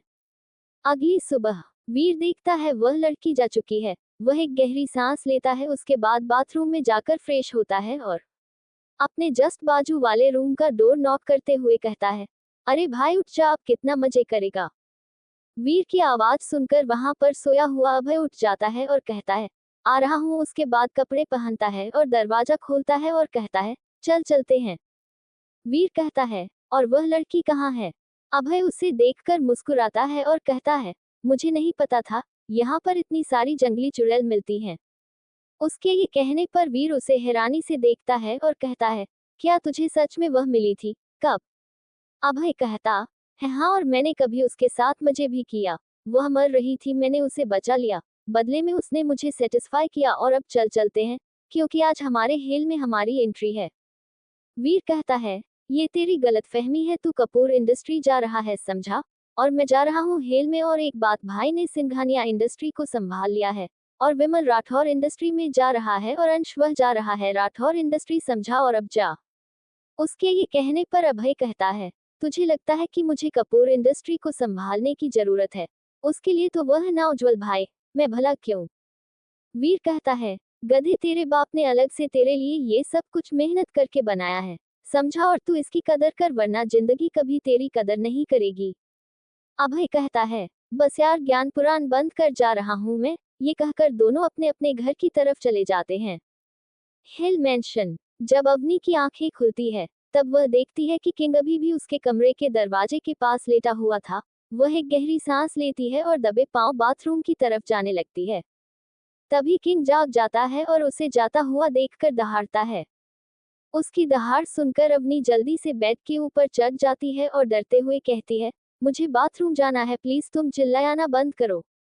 किंग उसे घूर के देखता है और वहां से चला जाता है। अवनी राहत की सांस लेती है और बाथरूम की तरफ चली जाती है। जब वह बाहर आती है, तब देखती है कि वहां पर अंश बैठा हुआ था। वह उसे देखकर चिल्लाते हुए कहती है, तुम्हें एक भी मैनर्स नाम का चीज नहीं है कि एक लड़की के कमरे में बिना उसकी परमिशन के नहीं जाया करते, बदतमीज कहीं के। अंश उसके पास जाता है और उसके आर्म को कस के पकड़ते हुए कहता है, लगता है तुम्हें मेरा ख्वाब नहीं रहा, कल की पनिशमेंट भूल चुकी हो या फिर से याद दिलाना होगा। उसकी यह बात सुनकर अवनी को बीते रात की सभी बातें याद आ जाती हैं और वह डर से कांपने लगती है। अंश उसे देखकर कहता है, बस ऐसे ही रहना, ज्यादा अच्छा रहेगा तुम्हारे और मेरे दोनों के लिए, और ये लो ब्रेकफास्ट खा लेना। ये कहकर वह उसकी टेबल पर ब्रेकफास्ट रखता है और वहां से चला जाता है। अवनी उस ब्रेकफास्ट को देखती है जिसमें सैंडविच रखा हुआ था। उसे देखकर मुंह बनाती है और कहती है, ऐसे घास फूस तुम जैसे लोग खाते हैं, मैं नहीं, और उस ब्रेकफास्ट को नहीं खाती। वह उस कमरे से दबे पांव बाहर निकलती है तो देखती है वह अभी दूसरे मंजिल पर थी। वह खुद से कहती है, इस काली अंधेरी कोठरी में यह इंसान देख कैसे लेता है, मुझे तो अंधेरे के अलावा और कुछ भी नजर नहीं आ रहा। अचानक वह किसी चीज से टकरा जाती है और जब देखती है तो वहां पर एक लाश पड़ी हुई थी, जिसे देखकर उसकी चीख निकल जाती है। आ उसकी चीख सुनकर स्टेला जल्दी से आती है और कहती है, अरे क्या यार, तुम बिना मतलब के क्यों गला फाड़ रही हो? अपन सो रहा था, तुम्हारे चिल्लाने के कारण अपन तो नींद खुल गया, क्यों गला फाड़ रही हो? अवनी हकलाते हुए कहती है, ला लाश। स्टेला उसे चुप कराते हुए कहती है, अरे चुप हो जाओ यार, वह लाश नहीं है, वह तो बॉडीगार्ड है जो सो गया है, देखो अभी जगाती हूँ।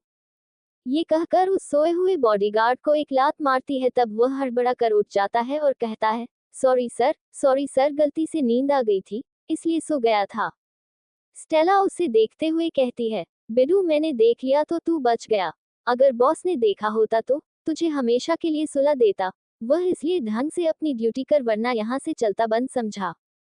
वह बॉडीगार्ड स्टेला की तरफ देखता है और अपना सिर झुकाकर कहता है, सॉरी मैम।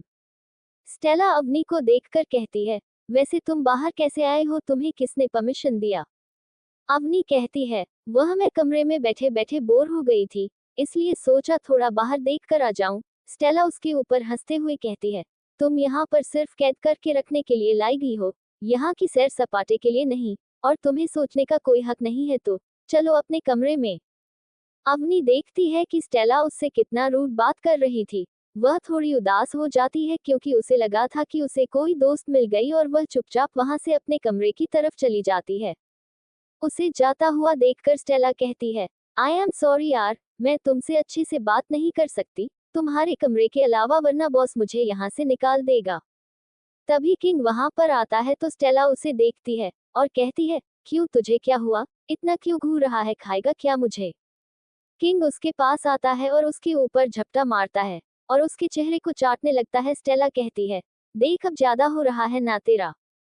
अचानक किंग एक बहुत ही खूबसूरत नीली आंखें वाले लड़के में बदल जाता है और कहता है, क्यों, मुझे देखकर तुम सीरियस हो रही थी क्या? स्टेला उसे अपने ऊपर से हटाते हुए कहती है, इसीलिए तो मुझे पसंद नहीं, हमेशा मेरे ऊपर चढ़ता रहता है, निकल यहाँ से। बॉस चला गया, इसका मतलब यह नहीं कि तेरी मनमानी शुरू हो गई, और अगर उस लड़की ने तुझे देख लिया ना तो पता नहीं क्या होगा। किंग कहता है, अरे मेरी जान, तुम ही तो इकलौती मेरा प्यार हो, और वैसे वह लड़की है, बड़ी खूबसूरत है, लेकिन उसमें वह बात नहीं जो तुम में है। स्टेला कहती है, क्या तू अपन को मक्खन लगा रहा है, निकल यहाँ से। किंग कहता है, नहीं, मैं भला क्यों तुम्हें मक्खन लगा लूंगा, मैं तो तुम्हें शहद में डूबा कर खाना चाहता हूँ। ओके, अब मैं चलता हूँ। ये कहकर वापस एक लेपर्ड में बदल जाता है और गार्डन की तरफ चला जाता है। अवनी अपने कमरे में बैठी रो रही थी। तभी वहां पर स्टेला आती है और कहती है, यार तू रोना धना बंद करना, और बॉस ने तुझे नाश्ता दिया था, खाया क्यों नहीं? अवनी और जोर जोर से रोते हुए कहती है, मैंने तुम्हें एकलौती अपनी दोस्त समझा था और तुम भी मुझसे उस राक्षस की तरह बात करती हो। तुम सब बुरे हो, यहाँ पर जितने हो सब बुरे हो। स्टेला उसके पास जाती है और कहती है, हाँ हम सब बुरे हैं, बहुत बुरे, और तुम भी हमारे इस बुराई की दुनिया में शामिल हो चुकी हो, इसलिए ये सब रोना धोना बंद करो और नाश्ता कर लो वरना बीमार हो जाओगी। अवनी उस नाश्ते को देखते हुए कहती है, मैं नहीं कर रही नाश्ता, जाओ कह दो अपने बॉस से मरना पसंद करूंगी मैं, लेकिन उसके साथ रहना नहीं।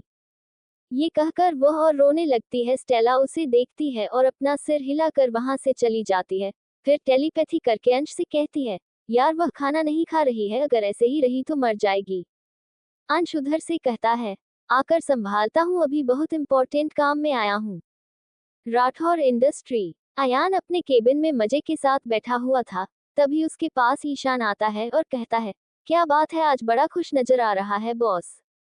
अयान उसकी तरफ देखता है और कहता है, तूने इतना अच्छा खासा सिंघानिया अंपायर खड़ा कर लिया, लेकिन तू अभी भी मेरे असिस्टेंट का जॉब क्यों कर रहा है, जाकर अपने बिजनेस को संभालना। तो ईशान कहता है, देख यार, मैंने वह एम्पायर अपने बच्चों के लिए खड़ा किया है और वह दोनों उसे बहुत अच्छे से संभाल लेंगे, समझा। और एक बात, मैं तेरे इस तिकड़मबाजी काम को अच्छे से संभाल सकता हूँ, इसलिए किसी और को असिस्टेंट बनाने के बारे में सोचना भी मत, वरना मुझसे बुरा कोई नहीं होगा। अयान कहता है, बस कर, कितना बोलता है। सुहाना भाव नहीं देती, इसका मतलब यह नहीं है कि आकर मेरे ऊपर चढ़ेगा, तू ही परेशान करता होगा उसे और यहाँ पर उसका गुस्सा मेरे ऊपर उतार रहा है।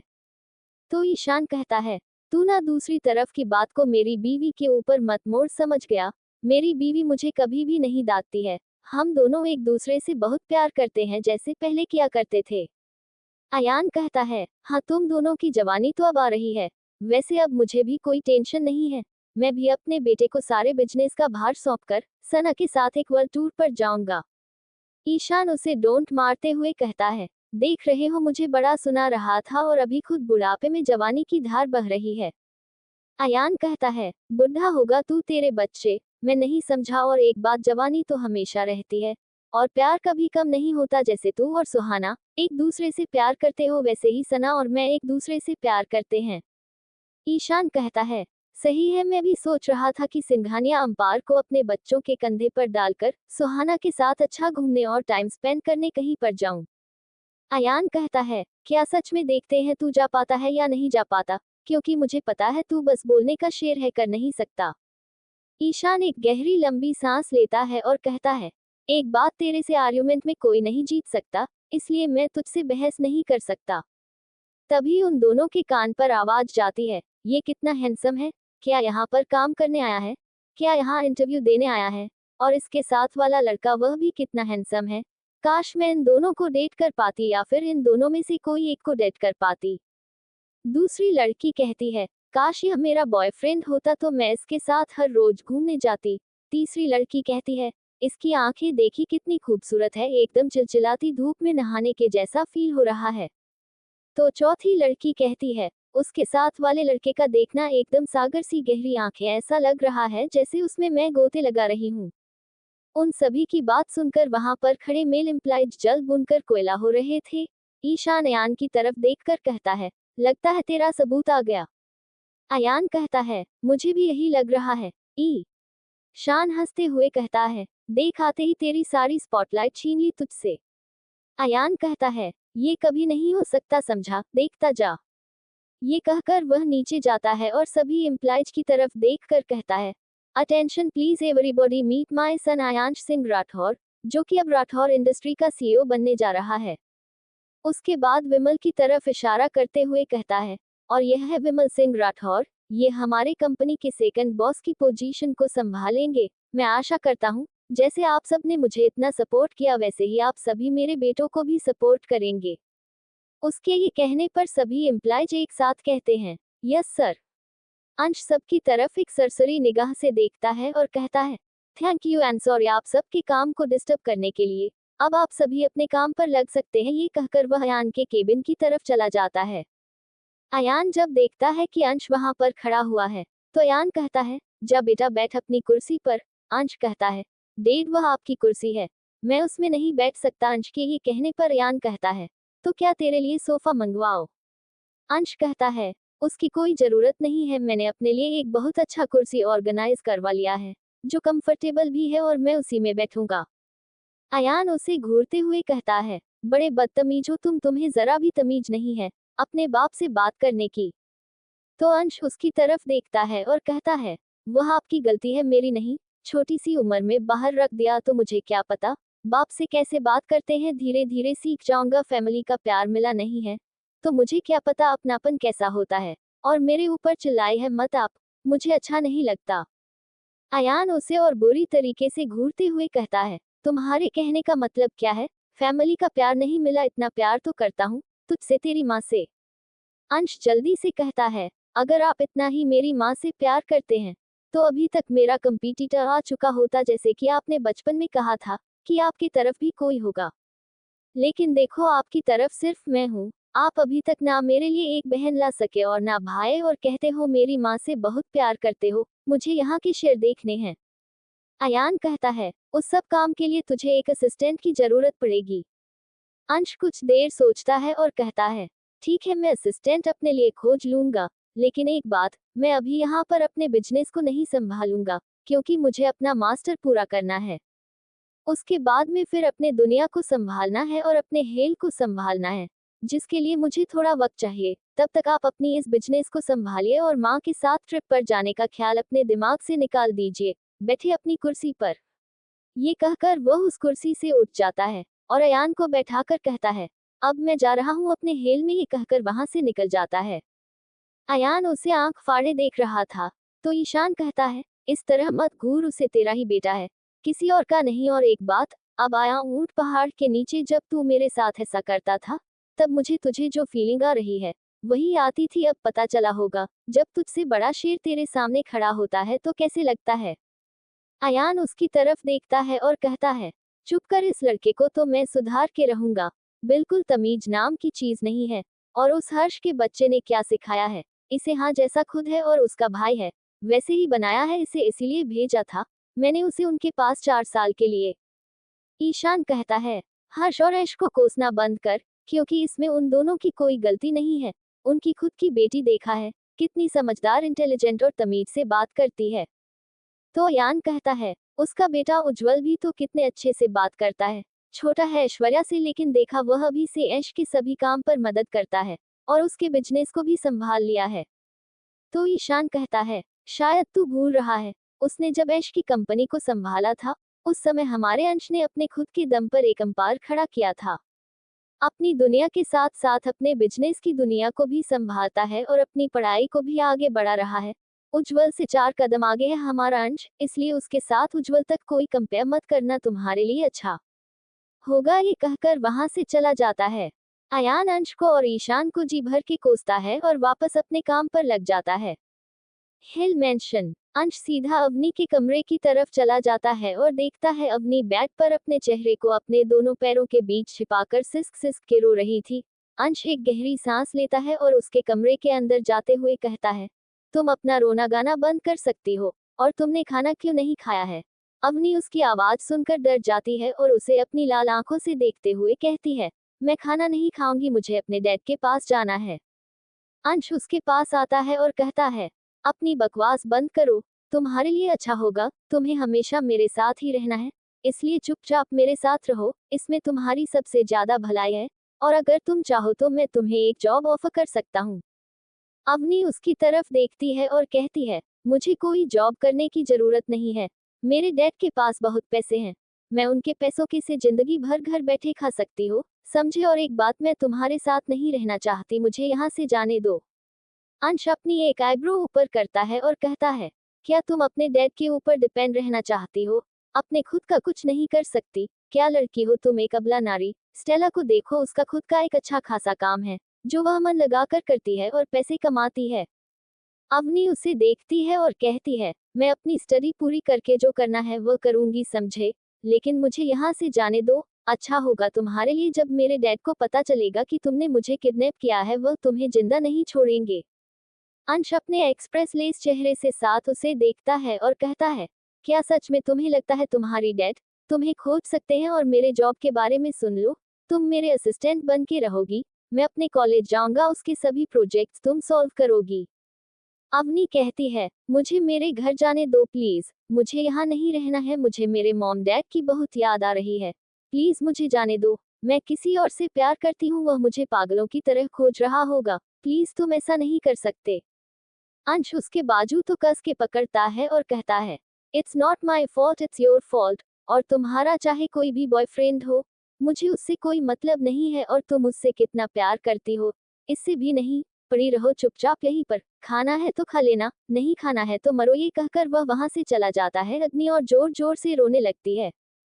स्टेला अंश के पास जाती है और कहती है, बॉस आप उसको क्यों इतना रुला रहे हो, छोड़ दो ना बेचारी को, उसकी तो कोई गलती है नहीं, जो किया उसके बाप ने किया, बिना मतलब का आप उसके साथ टॉर्चर कर रहे हो। अंश उसकी तरफ घूर कर देखता है और कहता है, लगता है तुम्हारा जुबान को ज्यादा ही चलने लग गया है, तुम्हें बोलने की आजादी क्या मिली, तुम तो हवा में उड़ने लगी हो, अपने पंख खुद काट लो, वरना मुझे काटने में देर नहीं लगेगी। उसकी बात सुनकर स्टेला बड़बड़ती है, बदतमीज कहीं का, पता नहीं कौन सी मनहूस घड़ी में मैंने इससे दोस्ती करी थी।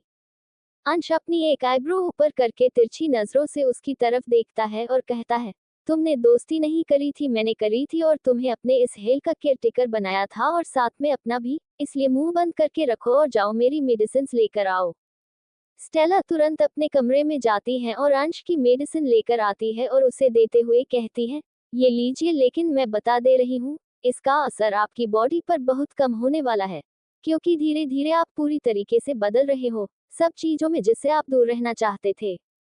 अंश उसकी तरफ देखता है और कहता है, मैं उन सब चीजों से दूर नहीं रहना चाहता हूँ, क्योंकि वह सब मेरी जिम्मेदारी है, अगर मैंने उन सब को आसरा नहीं दिया तो वह सब कहाँ जाएंगे, मर जाएंगे, समझिए और जाओ। उसके कहने पर स्टेला चली जाती है और वह उस मेडिसिन को खा लेता है और बेड पर लेट जाता है। देहरादून। साची, साची, साची, साची, हर जगह सिर्फ यही नाम लोग चिल्ला रहे थे। वहां पर साची बैंड साउंड चॉइस का आज कॉन्सर्ट था। सभी लोग लगभग पागल हो चुके थे, लाखों की संख्या में लोग उनके परफॉर्मेंस को देखने आए थे। यूट्यूब पर उनके 100 मिलियन सब्सक्राइब एंड इंस्टाग्राम पर 150 मिलियन फॉलोवर थे। वह इन 4 सालों में उभरा हुआ एक बैंड था जिसमें ऐश्वर्या कपूर, ध्वनि अग्रवाल, उमंग सिंघानिया, धैर्य रायचंद और उनका बैंड लीडर विक्रमजीत धोनी था। वह लोग कुल मिलाकर 5 लोग थे, सभी एक से बढ़कर एक। ऐश्वर्या जैसा नाम था वैसे ही खूबसूरती, ध्वनि जितनी प्यारी उसके नाम से आवाज आती है उतनी ही अच्छा वह गाती भी थी। उमंग सिंघानिया चुप चुप सा, लेकिन वह बैंड बहुत अच्छा बजाता था। धैर्य रायचंद, उसके अंदर धैर्य नाम की चीज नहीं थी, उसे जो चीज पसंद आ जाए वह उसकी थी। अपने ग्रुप में सबसे छोटा लेकिन सबसे दुलारा, ये गिटार बहुत अच्छा बजाता था। विक्रमजीत, जैसा नाम वैसा काम, जुनून, सक्सेस और चाहत की इसके अंदर कूट कूट कर भरी थी। जो चीज पसंद आ जाए वह चाहिए प्यार से हो, चाहे जबरदस्ती। इस टीम का लीडर होने के नाते वह अपने पूरे टीम को सपोर्ट करता था, जिस कारण उनका बैंड आज इंडिया में इतना सक्सेसफुल था। ये सभी इंडिया से बाहर भी परफॉर्मेंस कर चुके थे। सिंगिंग विक्रम की एक हॉबी थी और यहाँ बैंड उसका सपना। उन सब का कॉन्सर्ट खत्म होता है। बहुत सारे लड़कियां लड़के उन सब के ऑटोग्राफ के लिए उतावली हुई जा रही थी। विक्रम उन सब की तरफ देखकर मुस्कुराता है और उन सब से हाथ मिलाता है। ऐश्वर्या, ध्वनि, उमंग और धैर्य भी सबसे हाथ मिलाते हैं और गुड बाय कहकर अपने होटल, जहां पर उनके लिए सभी चीजें अरेंज की गई थी, वहां पर चले जाते हैं। ऐश्वर्या और ध्वनि एक कमरे में चले जाते हैं, उमंग अपने कमरे में, धैर्य अपने कमरे में और विक्रम अपने कमरे में। कॉन्सर्ट के कारण सभी थक चुके थे, इसलिए सभी सो जाते हैं। कपूर मेंशन। जब अभय कपूर मेंशन पहुंचता है तो देखता है वहां पर जया बैठी कुछ बना रही थी। अभय उसे पीछे से जाकर हक करता है और कहता है, mom I miss you. Jaya जैसे ही अभय की आवाज सुनती है उसकी तरफ पलटती है और उसे गले लगाते हुए कहती है, जहां तक मुझे पता है तुम तो कल के आ चुके हो ना, तो आज कैसे घर आ रहे हो, कहाँ थे तुम रात भर, आते ही तुम्हारा घूमना फिरना शुरू ना। अभय कहता है, जस्ट रिलैक्स मॉम, मैं सिर्फ रेस्ट करने गया था। जिया उसे घूरते हुए कहती है, वो तुम्हारी शक्ल देखकर पता चल रहा है कि तुम रेस्ट करने गए थे या कुछ और करने गए थे। अभय गहरी सांस लेता है और कहता है, बस मॉम डैड कहाँ है, मुझे पता है 1 महीने पहले ही वह आ चुके हैं और बड़े पापा भी तो आ चुके हैं, कहाँ है वह। ऊपर से उज्जवल आते हुए कहता है, आपकी तरह नहीं है भाई, काम पर गए हैं, ऑफिस को संभालना बनता है ना कि घूमना। अभय उज्जवल को देखते हुए कहता है, छोटा है छोटा की तरह बड़े बनने की कोशिश मत कर। उज्जवल कहता है, सिर्फ 6 महीने का छोटा हूँ, उससे ज्यादा नहीं। अभय कहता है तो ना। उज्जवल कहता है, आते ही अपना बड़े होने का रौब दिखाना शुरू कर दिया। एक बार गले लगना भी जरूरी नहीं, समझ रहे हो आप। अभय मुस्कुराता है और कहता है, आजा। उज्जवल उसके पास आता है और धीरे से उसके कान में कहता है, कब तक आप ऐसे ही अपना वीर्य कॉन्डोम में वेस्ट करते रहोगे? कोई अच्छी सी लड़की खोज लो, ज्यादा अच्छा रहेगा। ये कहकर उससे दूर होता है तो अभय उसे घूरते हुए कहता है, क्यों, तुझे नहीं मिली क्या कोई, या तुझे चाहिए अपनी बॉडी बनाने के लिए? ये कहकर वह सरकास्टिकली हंसता है तो जया उन दोनों के बीच आते हुए कहती है, क्या बात है हो रही है तुम दोनों में? उज्जवल कहता है, कुछ नहीं चाची, भाई कह रहे थे कि वह ऑफिस ज्वाइन करना चाहते हैं। चाचू से बात करवा दो, है ना भाई? ये कहकर वह अभय की तरफ देखकर मुस्कुराता है तो अभय उसे जानलेवा आंखों से घूरते हुए कहता है, यस मॉम, उज्जवल बिल्कुल सही कह रहा है, मैं डैड का ऑफिस संभालने वाला हूँ। जया कहती है, ये तो बहुत अच्छी बात है, चलो बेटा तुम जाओ, फ्रेश हो जाओ और मैं तुम लोगों के लिए नाश्ता बनाती हूँ। तुम दोनों आज ऑफिस जा रहे हो ना, इसलिए उनके कहने पर अभय उज्जवल को घूरते हुए अपने कमरे में चला जाता है। उज्जवल भी उसके पीछे पीछे अभय के साथ चला जाता है। अभय उसे पकड़ता है और अपने कमरे में खींचते हुए कहता है, क्यों बड़ा मुंह चल रहा था मोम के सामने, अब चला। उज्जवल अपने आप को उससे छुड़ाते हुए कहता है, आपको शर्म नहीं आती एक लड़के को इस तरह गंदी हरकतों के साथ पकड़ते हुए? अभय कहता है, मैंने तेरे साथ क्या ही हरकत की है, मेरे को बता दे जरा, तेरे साथ सेक्स नहीं कर रहा ना, वो तो लड़कियों के साथ करता हूँ। तू भी तो रोज अपनी रातें रंगीन करता है और मॉम डैड के सामने बड़ा भोला बनता है। तुझे क्या लगता है मुझे कुछ नहीं पता? मुझे सब पता है, कितनी लड़कियों के साथ सो चुका है, तो इसलिए ज्यादा शरीफ मत बन। उज्जवल उसकी तरफ देखता है और कहता है, क्यों, आपको आज तक कोई ऐसी अप्सरा नहीं मिली क्या जो आपको सेटिस्फाई कर सके, जो आप मुझसे जेलिस फील कर रहे हो भाई? अभय अपने दोनों हाथ जोड़ते हुए कहता है, माफ कर दे, मुझसे बहुत बड़ी गलती हो गई। तेरे से बहस में कोई नहीं जीत सकता, आखिर गए तो हमारे पूजनीय बड़े पापा के ऊपर हो ना। उज्जवल कहता है, वैसे भाई आप तो अंश भाई से पूरे 2 साल छोटे हो, फिर भी आप उसे अंश क्यों कहते हो? अभय कहता है, क्योंकि वह मेरा जिगरी यार है, इसलिए मैं उसके नाम से बुलाता हूँ। उज्जवल कहता है, तो आप ही तो मुझसे 6 महीने सिर्फ बड़े हो, तो मैं भी आपको अभय कहूँ, ज्यादा अच्छा रहेगा ना? मेरा अभय, लेकिन किसी को नहीं मेरा भय कैसा रहेगा?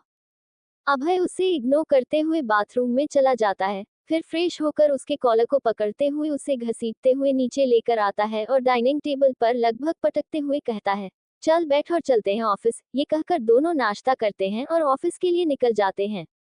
हिल मेंशन। जब अंश की नींद खुलती है तब वह सीधा अवनी के कमरे में जाता है तो देखता है अवनी के कपड़े पूरी तरीके से गंदे हो चुके थे और वह वहीं पर बेड पर बैठी हुई थी, उसके आंखों के आंसू सूख चुके थे। वह उसके पास जाता है और कहता है, उठो। अवनी डरते हुए कहती है, तुम क्या कर रहे हो? मैं क्यों उठूं? जाओ तुम यहाँ से।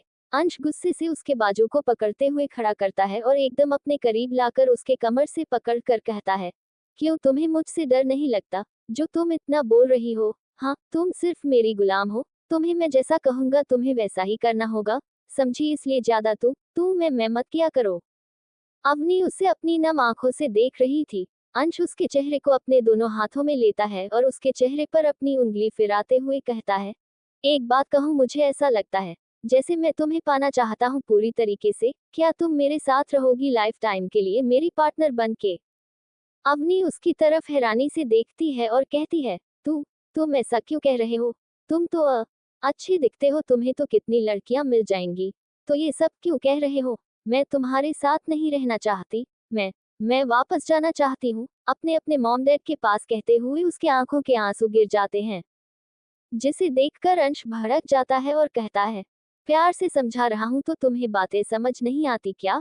कब से देख रहा हूँ, माँ के पास जाना है, बाप के पास जाना है, तुम उन दोनों के पास नहीं जा सकती, क्योंकि उन दोनों से मुझे बदला लेना है, इसलिए तुम लाइफ टाइम मेरे साथ रहोगी। और वैसे भी वह दोनों तो तुम्हारे असली माँ बाप है नहीं, गोद लिया है तुम्हें उन लोगों ने। अवनी उसे अपने से दूर करने के लिए उसके सीने पर अपना हाथ रखती है और कहती है, दूर हो मुझसे, तुम झूठ बोल रहे हो, मेरे मॉम डैड मेरे हैं, तुम झूठे हो, यू लायर। अंश कहता है, ठीक है अभी बताता हूँ तुमको। फिर वह कुछ पेपर्स उसके सामने रखता है और कहता है, देखो ये तुम्हारी ही तस्वीर है ना बचपन की, और यह जो है तुम्हारा डेट ऑफ बर्थ सर्टिफिकेट, और यह रहे वह पेपर जिसमें ये लिखा है कि नरेश सचदेवा ने अवनी ठाकुर को गोद लिया है। तो बताओ क्या कहती हो तुम? क्या तुम लाइफ टाइम मेरे साथ रहना पसंद करोगी या फिर वापस अपने उन मॉम डैड के पास जाना चाहोगी जिन्होंने हमेशा तुमसे झूठ ही कहा था? हाँ, अवनी चिल्लाते हुए कहती है, यू लायर तुम झूठे हो, तुम मक्कार हो, समझे? मैं तुम्हारा साथ कभी नहीं रहूंगी। वह भले ही मेरे माँ बाप नहीं है, लेकिन उन्होंने मुझे हमेशा अपने बच्चे का प्यार दिया है। तुम जाना चाहती हो ना कि मैं तुमसे इतनी नफरत क्यों करता हूँ?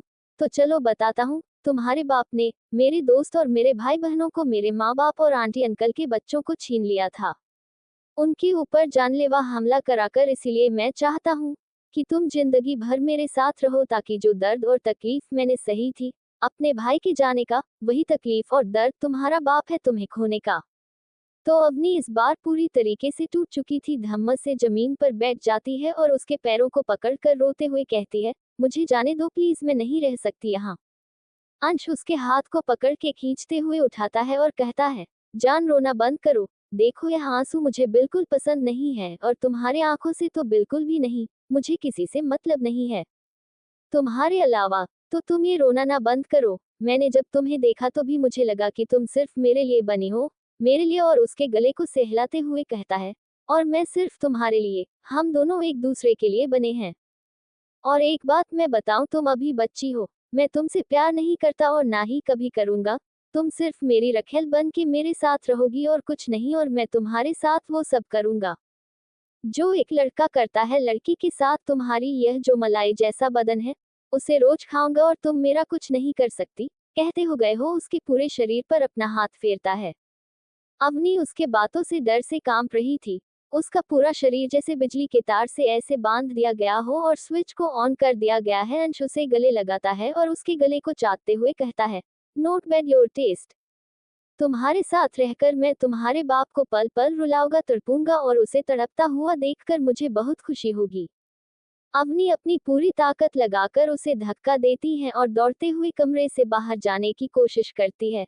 तभी उसका पैर दरवाजे के पास लगे टेबल से टकरा जाता है, जिससे वह मुंह के बल वहीं पर गिर पड़ती है। अंश जल्दी से उसके पास आता है और उसे अपनी गोद में उठाते हुए कहता है, छोटी चुहिया, ज्यादा भागदौड़ नहीं करते जाओगी कहाँ बचकर मेरे इस हिल से? तुम सिर्फ मेरी गुलाम हो। जब तक मैं ना चाहूं तब तक तुम कहीं नहीं जा सकती। और देखो तुमने चोट पहुंचा दिया अपने आपको। यह अच्छी बात नहीं है। ये कहकर वह जल्दी से फास्ट एड लेकर आता है और उसके घाव को साफ करके पट्टी बांध देता है, और उसके घाव पर किस करते हुए कहता है, ये जल्दी ठीक हो जाना चाहिए, ठीक है? और एक शर्ट उसे देते हुए कहता है, तुम्हारे कपड़े बहुत गंदे हो गए हैं, चेंज कर लो। ये कहकर वह वहां से चला जाता है। अवनी उसे जाता हुआ देखकर नम आंखों से कहती है, माँ, मुझे समझ नहीं आता कि तुम ऐसा कर क्यों रहे हो। अगर मैं उनकी खुद की बेटी नहीं हूँ तो वह भला क्यों दर्द सहेंगे, और तुम मुझे इतना दर्द क्यों दे रहे हो? एक पल के लिए इतना अच्छा और एक ही पल में इतने बड़े शैतान तुम कैसे बन सकते हो, या तुम्हारी फितरत ही ऐसी है? पहले दर्द देकर उसमें मरहम लगाना, उसके बाद फिर उसी जख्म को और गहराई से खुरेदना। स्टेला आते हुए कहती है, वह ऐसा ही है, एक पल में अच्छा एक पल में बुरा। लेकिन मैं तुम्हें एक बात अच्छे से बता दे रही हूँ, वह जितना अच्छा है वो 100 गुना ज्यादा बुरा है। इसलिए उससे जितना दूर हो सके उतना रहने की कोशिश करना, क्योंकि अगर एक बार उसने तुम्हारी जिंदगी में एंट्री ले ली तो तुम चाह कर भी उससे दूर नहीं जा सकती, और ना वह तुम्हें खुद से दूर जाने देगा। जाओ, जाकर कपड़े बदल लो। कितनी गंदी हो गई हो तुम, बददुआ है तुम्हारे अंदर से। यूं कहकर वह अपनी नाक सिकुड़ती है और वहां से चली जाती है। अवनी पहले अपने आप को देखती है और अपने आप को सूंघ कर देखती है। तब उसे पता चलता है कि सच में उसके अंदर से बहुत बुरी बदबू आ रही थी। वह खुद से बोलते हुए बाथरूम में चली जाती है और अंश के दिए शर्ट को पहनकर बाहर आती है, जो उसके घुटने से थोड़ा नीचे था।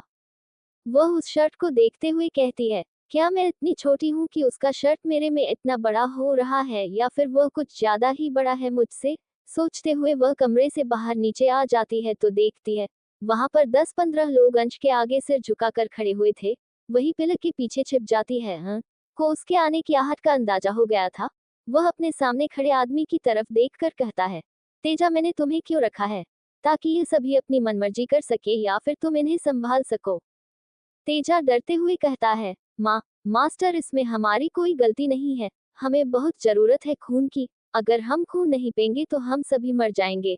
अंश अपनी जगह से खड़ा होता है और उसकी तरफ एक चाबी फेंकते हुए कहता है, ये ब्लड बैंक का की है, इसे लो और वापस जाओ कॉटेज पर, वहां पर मैंने ब्लड बैंक का इंतजाम कर रखा है, जिसमें 1 महीने के लिए ब्लड का अरेंज है। अगर मैंने दोबारा यह अफवाह सुनी या फिर मीडिया में यह बात आई कि लोग गायब हो रहे हैं और उनकी लाशें मिल रही हैं, तो मैं तुम सबको खुद अपने हाथों से मार डालूंगा। अवनी उन सब की बातें नहीं सुन पा रही थी, लेकिन वह अंश का एक्सप्रेशन देखकर बता सकती थी कि अंश काफी गुस्से में है। वह डरी सहमी सी वहीं पर खड़ी रहती है। अंश तेजा की तरफ देखकर कहता है, और कुछ कहना है तुम्हें? तेजा डरते हुए कहता है, मास्टर कोई आया है जो आपके दामन पर कीचड़ उछाल रहा है। उसका कहना है कि आप सिर्फ एक घमंडी प्रिंस है, जिसे अपने लोगों से और अपने कौम से कोई मतलब नहीं है। वह सिर्फ अपने आप से मतलब रखता है। अंश उसके पास जाता है और उसके गले को पकड़कर उसे उठाते हुए कहता है, तो तुम्हें मैंने किस लिए रखा है? हाँ, सिर्फ खून पीने के लिए या फिर तलवा चाटने के लिए और लोगों की बात सुनकर सर झुकाकर मेरे को सुनाने के लिए? हाँ, ये सारी खबरें अगर डैड के पास गई तो मुझसे बुरा कोई नहीं होगा, समझे? ये कहकर उसे हवा में उछाल देता है। सभी लोग डरे सहमे से उसकी तरफ देख रहे थे। अंश गुर्राते हुए कहता है, दफा हो जाओ सब के सब यहाँ से। उसके कहते ही जितने भी लोग थे वह सभी 2-9 एक-एक हो जाते हैं। उसके बाद अंश वापस उस सोफे में बैठते हुए कहता है, छोटी चुहिया वहां पर खड़े बातें सुनना बंद करो और यहाँ पर आओ। अवनी जब सुनती है कि अंश उसे बुला रहा है, वह डर से कांपते हुए वहीं पर जम जाती है। अंश इस बार तेज आवाज में कहता है, तुम आ रही हो या मैं आऊं? अवनी फुल स्पीड में उसके पास हाजिर हो जाती है। अंश उसकी स्पीड देखकर कहता है, तुमने तो मैराथन का रेस दौड़ लिया, बहुत अच्छा है। उसके बाद वह अवनी को ऊपर से लेकर नीचे तक देखते हुए कहता है, इधर आओ। अवनी धीरे कदमों से उसके पास जाती है तो अंश उसे अपनी तरफ खींच लेता है और अपने गोद में बैठाकर उसके कमर को चारों तरफ से अपना हाथ में लेते हुए कहता है, गुड गर्ल, वैसे इस काले रंग की शर्ट में तुम काफी हॉट लग रही हो। कहीं मेरी नियत ना बिगड़ जाए, इसलिए मुझसे जरा बच के रहना, तुम्हारे लिए अच्छा होगा। कहते हुए वह उसके जान को सहला रहा था। उसके बाद उसे अपने सामने रखे कॉफी टेबल पर बैठाते हुए कहता है, जहां तक तुम्हें पता होगा तुम मेरी गुलाम हो, उसके अकॉर्डिंग तुम्हें मेरा वह हर एक काम करना होगा जो मेरे नौकर करेंगे। तू मेरे कमरे की सफाई करोगी, मेरे लिए खाना बनाओगी और मेरे साथ मेरा असिस्टेंट बनकर कॉलेज जाओगी, ठीक है? अवनी जल्दी से हाँ में सिर हिलाती है। उसे देखकर अंश मुस्कुराता है और एक झटके से उसे पकड़कर अपनी उंगली नीचे ले जाते हुए कहता है, तुम सच में एक मलाई हो, एकदम सॉफ्ट। उसका हाथ जैसे ही अवनी के उभरे हुए होठों पर पड़ती है, अवनी सिहर उठती है। अंश उसकी तरफ देखकर कहता है, क्या तुम वर्जन हो? अवनी गुस्से से उसकी तरफ देखती है और उसे धक्का देते हुए कहती है, what the hell is this? बदतमीज, बिल्कुल भी तमीज नहीं है बात करने का। You liar bastard. अंश गुस्से से उसकी तरफ देखता है और उसके कमर में अपनी पकड़ मजबूत करते हुए कहता है, तुम्हारी हिम्मत कैसे हुई मेरे साथ ऐसा बिहेव करने की? अगर मैं चाहूं तो तुम्हारे जैसे ना जाने कितनी लड़कियों को यहाँ पर लाकर पटक सकता हूँ, समझी? लेकिन मैंने तुम्हें चुना अपने लिए। इस बात पर तुम्हें नाज होना चाहिए और तुम मुझे ही एटीट्यूड दिखा रही हो। ये कहकर उसके लिप्स पर किस करता है और बार बार काटने लगता है, जिससे अवनी को बहुत दर्द हो रहा था। अंश एक हाथ से उसके कमर के पास के 2 बटन खोल देता है और अपना हाथ उसके कमर पर रखकर उसे सहलाने लगता है। अवनी रोते हुए कहती है, प्लीज मुझे जाने दो, ये सब मत करो मेरे साथ प्लीज। अंश एक गहरी सांस लेता है और उसे खुद से दूर धकेल देता है और कहता है, अपने काम पर लग जाओ। ये कहकर वह वहां से दूसरी तरफ चला जाता है। अवनी सिसकते हुए किचन की तरफ चली जाती है क्योंकि डिनर का वक्त होने वाला था। कपूर इंडस्ट्री। सब लोग अभय की बहुत तारीफ कर रहे थे, क्योंकि अभय भले ही एक प्लेबॉय था, लेकिन उसका अंदर टैलेंट की कोई कमी नहीं थी। उसने आते ही अपना काम संभाल लिया था।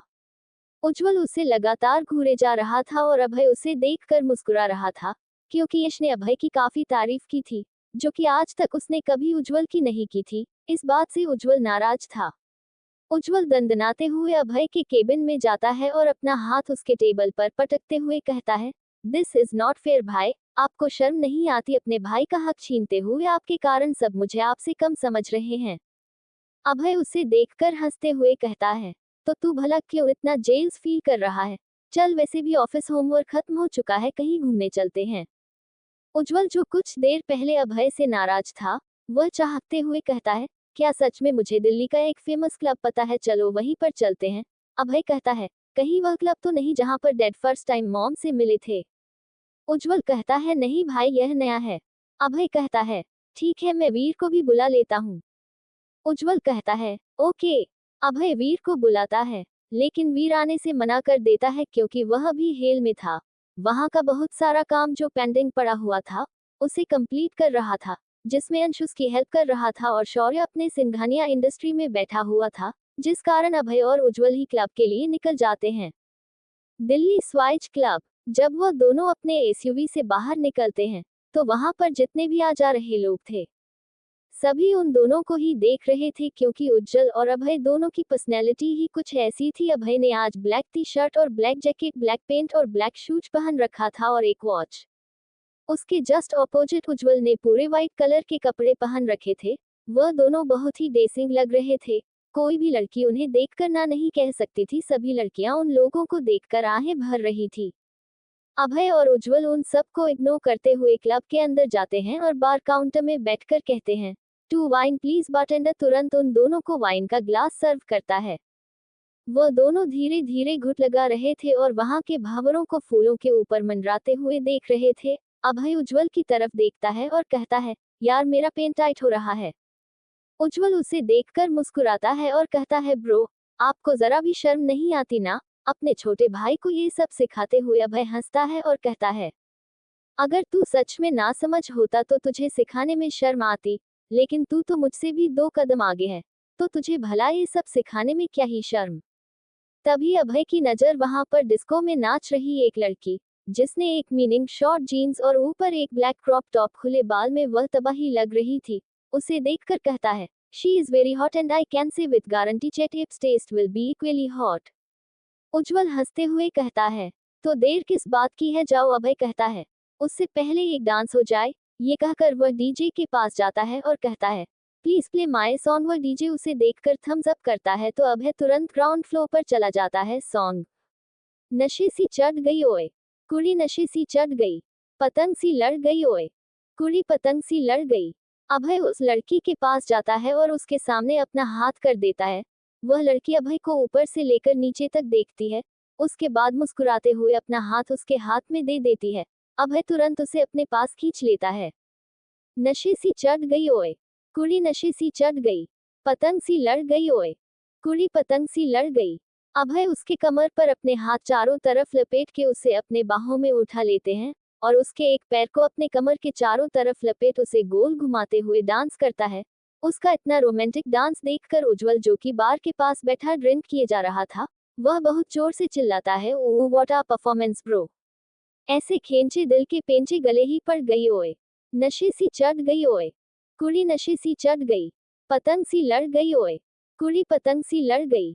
लड़की तुरंत उसके अगल बगल उससे फ्लर्टिंग करने के अंदाज में उसके पूरे बॉडी को छूते हुए उसके गोल चक्कर लगाती है और लास्ट में उसके कंधे पर अपना पैर रखकर उसके गाल पर किस करती है। अभय मुस्कुराता है और उसे अपनी गोद में उठाकर गोल घुमाता है।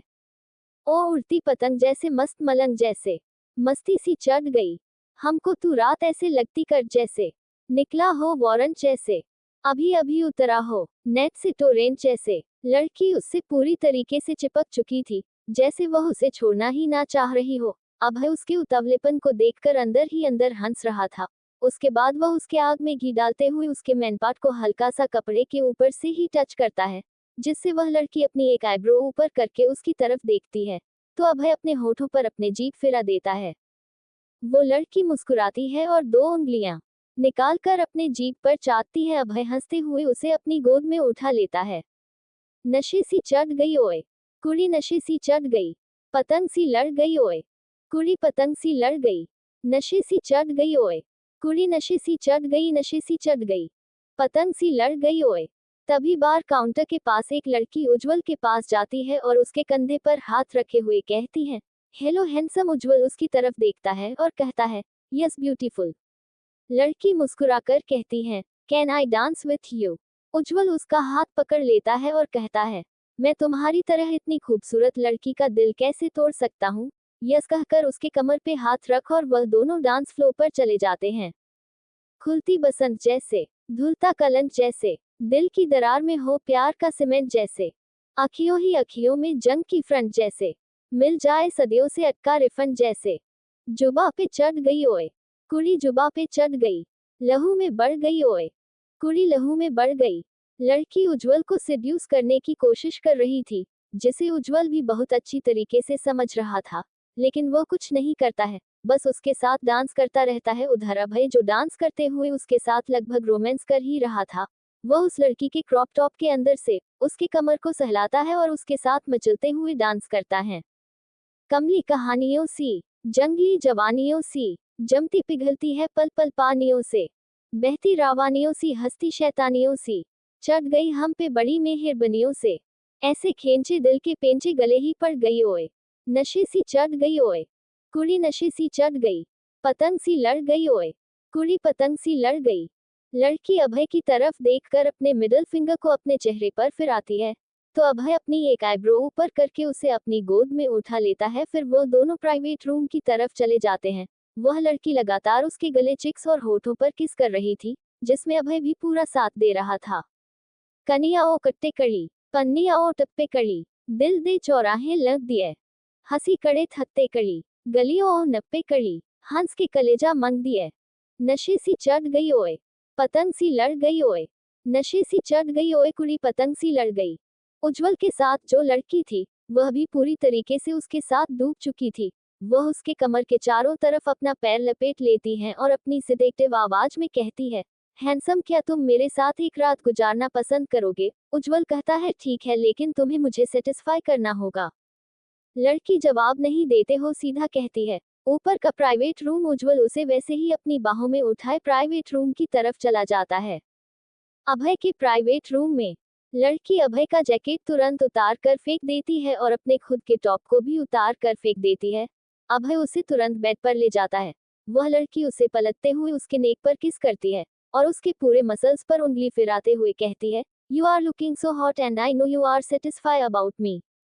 अभय तुरंत उस लड़की को पलट देता है और उसकी ब्रा को निकाल कर फेंकते हुए उसके ब्रेस्ट को सहलाता है और कहता है, यस बेबी, मैं तुम्हें निराश होने नहीं दूंगा, चिंता मत करो। ये कहकर वह उसके निपल्स को अपने मुंह में लेकर चूसने लगता है। वह लड़की इस एहसास को महसूस कर बेचैनी से करहा रही थी। आह! अभय उसके मैंने जीन्स को निकाल कर फेंक देता है और उसके पैंटी के अंदर अपना हाथ डालकर उसके उभरे हुए होंठ को सहलाते हुए कहता है, नॉट बैड, तुम्हारे स्क्रीन के साथ तुम्हारा चीज भी काफी सॉफ्ट है। वह लड़की उसकी तरफ देखती है और तुरंत बेड से उठते हुए उसके गले में अपना हाथ डालते हुए उसे डीप लिप किस करने लगती है। अभय से अब बर्दाश्त नहीं हो रहा था।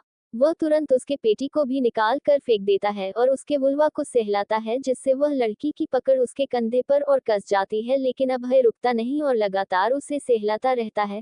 कुछ देर बाद वह लड़की ढीली पड़ जाती है तो अभय कहता है, तुम्हारा तो हो गया और अब मेरा क्या? उसके ये कहने पर वह लड़की अभय के पेंट को तुरंत उतार देती है और पेनिस को सहलाती है। अभय करहाते हुए कहता है, तुम कंटिन्यू करोगी या मैं करूं? तो वह लड़की कहती है, तुम करो। अभय उस लड़की को बेड पर लेटा देता और फिर उसके ऊपर आते हुए उसके होठों पर किस करता है, और जैसे ही उस लड़की के वुल्वा किसी कठोर और गर्म चीज का एहसास पाता है, जो कि धड़क रहा, लड़की डरी हुई नजरों से अभय की तरफ देखती है। अभय जैसे ही उसके सॉफ्टनेस को सहलाता है, लड़की का पीठ ऊपर हो जाती है। अभय उसे किस करते हुए तुरंत एक झटके के साथ उसके बॉडी में इंटर करता है, तो उस लड़की की चीख अभय के किस करने के कारण उसके गले में ही आकर रुक जाती है और उसकी आंखों से आंसू निकलने लगते हैं। अभय उसकी तरफ देखता है, फिर नीचे देखता है, तो उसका पेनिस पूरी तरीके से खून से लथपथ था। वह गुस्से से उस लड़की की तरफ देखकर कहता है, व्हाट द फक, बेवकूफ लड़की, बता नहीं सकती थी ये तुम्हारा फर्स्ट टाइम है? वह लड़की जिसकी आंखों से आंसू निकल रहे थे, वह मुस्कुराते हुए कहती है, कोई बात नहीं, कंटिन्यू करो, मैं इतना बर्दाश्त कर लूंगी। वह ब्लैंकेट को कस के पकड़ लेती है। अभय उसकी तरफ देखता है और कहता है, मैं इतना भी बुरा नहीं हूं। ये कहकर वह धीरे धीरे अपने पेनिस को हिलाता है, जिससे वह लड़की दर्द से कराह उठती है। आह! अभय का पूरा मूड खराब हो चुका था। वह गुस्से से कहता है, यार मुझे बिल्कुल पसंद नहीं है, तुम्हें पहले बताना चाहिए, मुझे ये सब बिल्कुल पसंद नहीं है। या तो चुपचाप दर्द सहो या फिर चली जाओ यहाँ से। वह लड़की उसके गले को पकड़ती है और उसके होठों पर किस करते रहती है। अभय अपनी स्पीड बढ़ा देता है। वह लड़की की आंखों से लगाकर आंसू निकल रहे थे, लेकिन वह अभय को नहीं जाने दे रही थी। अभय खुद कंफ्यूज था कि यह ऐसा क्यों कर रही है, लेकिन उसका पूरा कंट्रोल उसके हाथ से जा चुका था, इसलिए वह उसके ब्रेस्ट को सहलाते हुए उसके वुल्वा को भी सहलाता है और बहुत स्पीड के साथ अपनी किस को और बढ़ा देता है।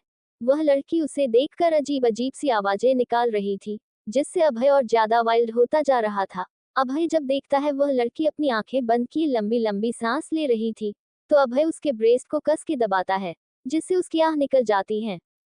अभय उसके कान पर अपने होंठ लेकर जाता है और हल्का सा चुमते हुए कहता है, तुम बहुत खूबसूरत हो, बट सॉरी मैं तुम्हारे साथ नहीं रह सकता, कहते हुए अपनी पेनिस को उस लड़की के वुल्वा में अंदर बाहर कर रहा था। लड़की अपनी आंखें खोल दी है, उसके गले को सहलाते लंबी लंबी सांसें लेते हुए कहती है, कोई बात नहीं माँ, मिस्टर हैंडसम, मैं तुम्हारे इस छून के एहसास को ही, तुम्हारे साथ बिताए पल को एंजॉय करे पल को याद करके रह सकती हूँ, कहकर वो अभय को पलट देती है और खुद उसके ऊपर बैठ जाती है और अपने कमर को आगे पीछे करते हुए अभय के नेक पर किस और बाइट दोनों करती है। अभय अपनी आंखें बंद कर उस चीज को एहसास करता है। उज्जवल का प्राइवेट रूम। उज्जवल उस लड़की को बेड पर लेटा देता है और उसके टॉप के अंदर हाथ ले जाकर ब्रा के ऊपर से ही उसके ब्रेस्ट को सहलाते हुए कहता है, sweet heart what your name. वह लड़की आंखें बंद कर उस एहसास को एंजॉय करते हुए कहती है, चेरी। उज्जवल उसके प्लाजो को निकाल कर फेंक देता है और उसके पैंटी के ऊपर से ही उसके उभरे होठों को सहलाते हुए कहता है, जैसा नाम वैसा ही तुम्हारा शरीर है, कहते हुए उसके उभरे हुए होठों को चाटता है। उसके बाद उसके टॉप को निकाल कर फेंक देता है। वह लड़की तुरंत उज्जवल के ब्लेजर और उसके टी शर्ट को निकाल कर फेंक देती है। उसके पूरे एप्स और मसल्स पर अपने हाथ फेरते हुए कहती है, यू लुकिंग सो हॉट, तुम्हारी बॉडी बहुत अच्छी है। उज्जवल शैतानी तरीके से कहता है, मेरी पेनिस मेरी बॉडी से भी ज्यादा अच्छी है। चेरी कहती है, क्या सच में? उज्जवल कहता है, मैं झूठ नहीं बोलता, कहकर वो चेरी के ऊपर आ जाता है। चेरी उसके गले में हाथ रखे उसके कान को किस कर रही थे। उज्जवल उसके ब्रा को निकाल कर फेंक देता है, फिर उसके निपल्स को अपनी उंगली से सहलाते हुए कहता है, तुम सच में खूबसूरत हो, बट मेरी टाइप की नहीं हो। ये कहकर वह उसके निपल्स को अपने मुंह में डाल चूसता है और एक हाथ से दूसरे निपल्स को सहलाता है। चेरी हाफते हुए कहती है, सर स्टॉप। उज्जवल उसकी तरफ देखता है तो चेरी उसकी तरफ देखकर कहती है, निप्पल को ज्यादा मत दबाओ, दर्द होता है। उज्जवल मुस्कुराता है और उसके निपल्स को और कस के दबाने लगता है, जिससे चेरी की आह निकल जाती है। उज्जवल उसके निपल्स को किस करते हुए उसकी पैंटी के पास आता है और अपने एक हाथ उसके अंदर डाल उसके वुल्वा को सहलाता है, जो कि पूरी तरह गीली हो चुकी थी। वह सिसकियां ले रही थी। चेरी जैसे ही उसके हाथ को पकड़ने वाली थी, उज्जवल एक हाथ से उसके दोनों हाथों को पकड़ लेता है और उसके सॉफ्टनेस में अपनी उंगली घुमाता रहता है। ये करने के बाद चेरी के बेचैनी हद से ज्यादा बढ़ जाती है। वह हाफते हुए कहती है, आई नीड योर पेनिस। उज्जवल उसे देखकर कहता है, बेबी इतना भी क्या जल्दी है, रुको जरा। ये कहेगा उसके पेटी को निकाल कर फेंक देता है। अब चेरी उसके सामने पूरी तरीके से नग्न थी। वह अपने होठ पर जीभ फिराता है और उसके उभरे हुए होठों को धीरे से किस करता है, लेकिन उसका टेस्ट उसे काफी अच्छा लगता है। वह उसमें लगातार चुमने लगता है तो चेरी बेचैनी से उसका सिर उसमें और दबा रही थी। उज्जवल कहता है, स्वीट हार्ट इतना भी जल्दबाजी अच्छा बात नहीं होता, कहते हुए वह अपनी जीभ को उसमें घुमाए जा रहा था। चेरी पूरी तरीके से बेचैन हो चुकी थी। वह कांपते हुए उज्जवल को देखती है, तो उज्जवल अपने पेनिस को निकाल उसके ऊपर आ जाता है और उसके वुल्वा में एंटर करता है। चेरी लगातार लंबी लंबी सांसें ले रही थी। उज्जवल एक हाथ से उसके सॉफ्टनेस को सहला रहा था और एक हाथ से उसके गले को पकड़े उसके होठों पर किस कर रहा था। उज्जवल अपनी रफ्तार बढ़ा देता है तो चेहरे के मुंह से आह निकल जाती है। वह बेचैनी से कांप रही थी। वह झटकते हुए कहती है, बस ऐसे ही, फास्ट। उज्जवल उसके सॉफ्टनेस को स्पीड में सहलाते हुए अपनी स्पीड बढ़ा देता है और उसके नेक पर किस करते हुए कहता है, काम डाउन स्वीट हार्ट, अभी तो पूरी रात बाकी है, इतनी भी क्या जल्दी है। चेरी उसकी तरफ देखती है और कहती है, तुम मुझे मीठे मीठे दर्द में भी मार डालोगे, ये बेचैनी मुझसे बर्दाश्त नहीं हो रही। अभय का प्राइवेट रूम। रात के 12 बजे। अभय अभी भी उस लड़की के सॉफ्टनेस को सहला रहा था और वो लड़की सिसक रही थी। बस ऐसे ही अचानक एक दो झटके के साथ वो लड़की ढीली पड़ जाती है। अभय अपनी उंगली को निकालता है, जो कि पूरी तरीके से गीली हो चुकी थी। वह उसे चाहता है और उस लड़की की तरफ देखता है जिसकी गाल और नाक हल्के हल्के लाल हो गए थे और उसके कॉलरबोन पर बहुत सारे लाल निशान थे और वह थके होने के कारण तुरंत ही नींद की आगोश में चली गई थी। अभय एक बार उसे देखता है और एक गहरी सांस लेकर बाथरूम में चला जाता है। उसके बाद जब वह बाथरूम से बाहर आता है तो वह उज्जवल को कॉल करता है। उज्जवल जो अभी अभी बेड पर लेटा हुआ था, कॉल देखकर तुरंत उठाता है और आलाश में कहता है, हाँ भाई, अभी जस्ट मैं इंटीमेट हुआ हूँ। अभय कहता है, कल एक इम्पोर्टेंट मीटिंग है, उसमें मैं लेट नहीं होना चाहता क्योंकि यह मेरे लिए बहुत ज्यादा इम्पोर्टेंट है। घर चलो, उज्जवल चिढ़ते हुए कहता है, भाई अभी मैं काम कर रहा था, थक गया हूँ मैं। अभय कहता है, घर में सो लेना जितना सोना है, मैं ड्राइविंग कर लूंगा। ओके, नीचे में तुम्हारा वेट कर रहा हूँ, 5 मिनट में हाजिर हो जाओ। ये कॉल कट कर देता है।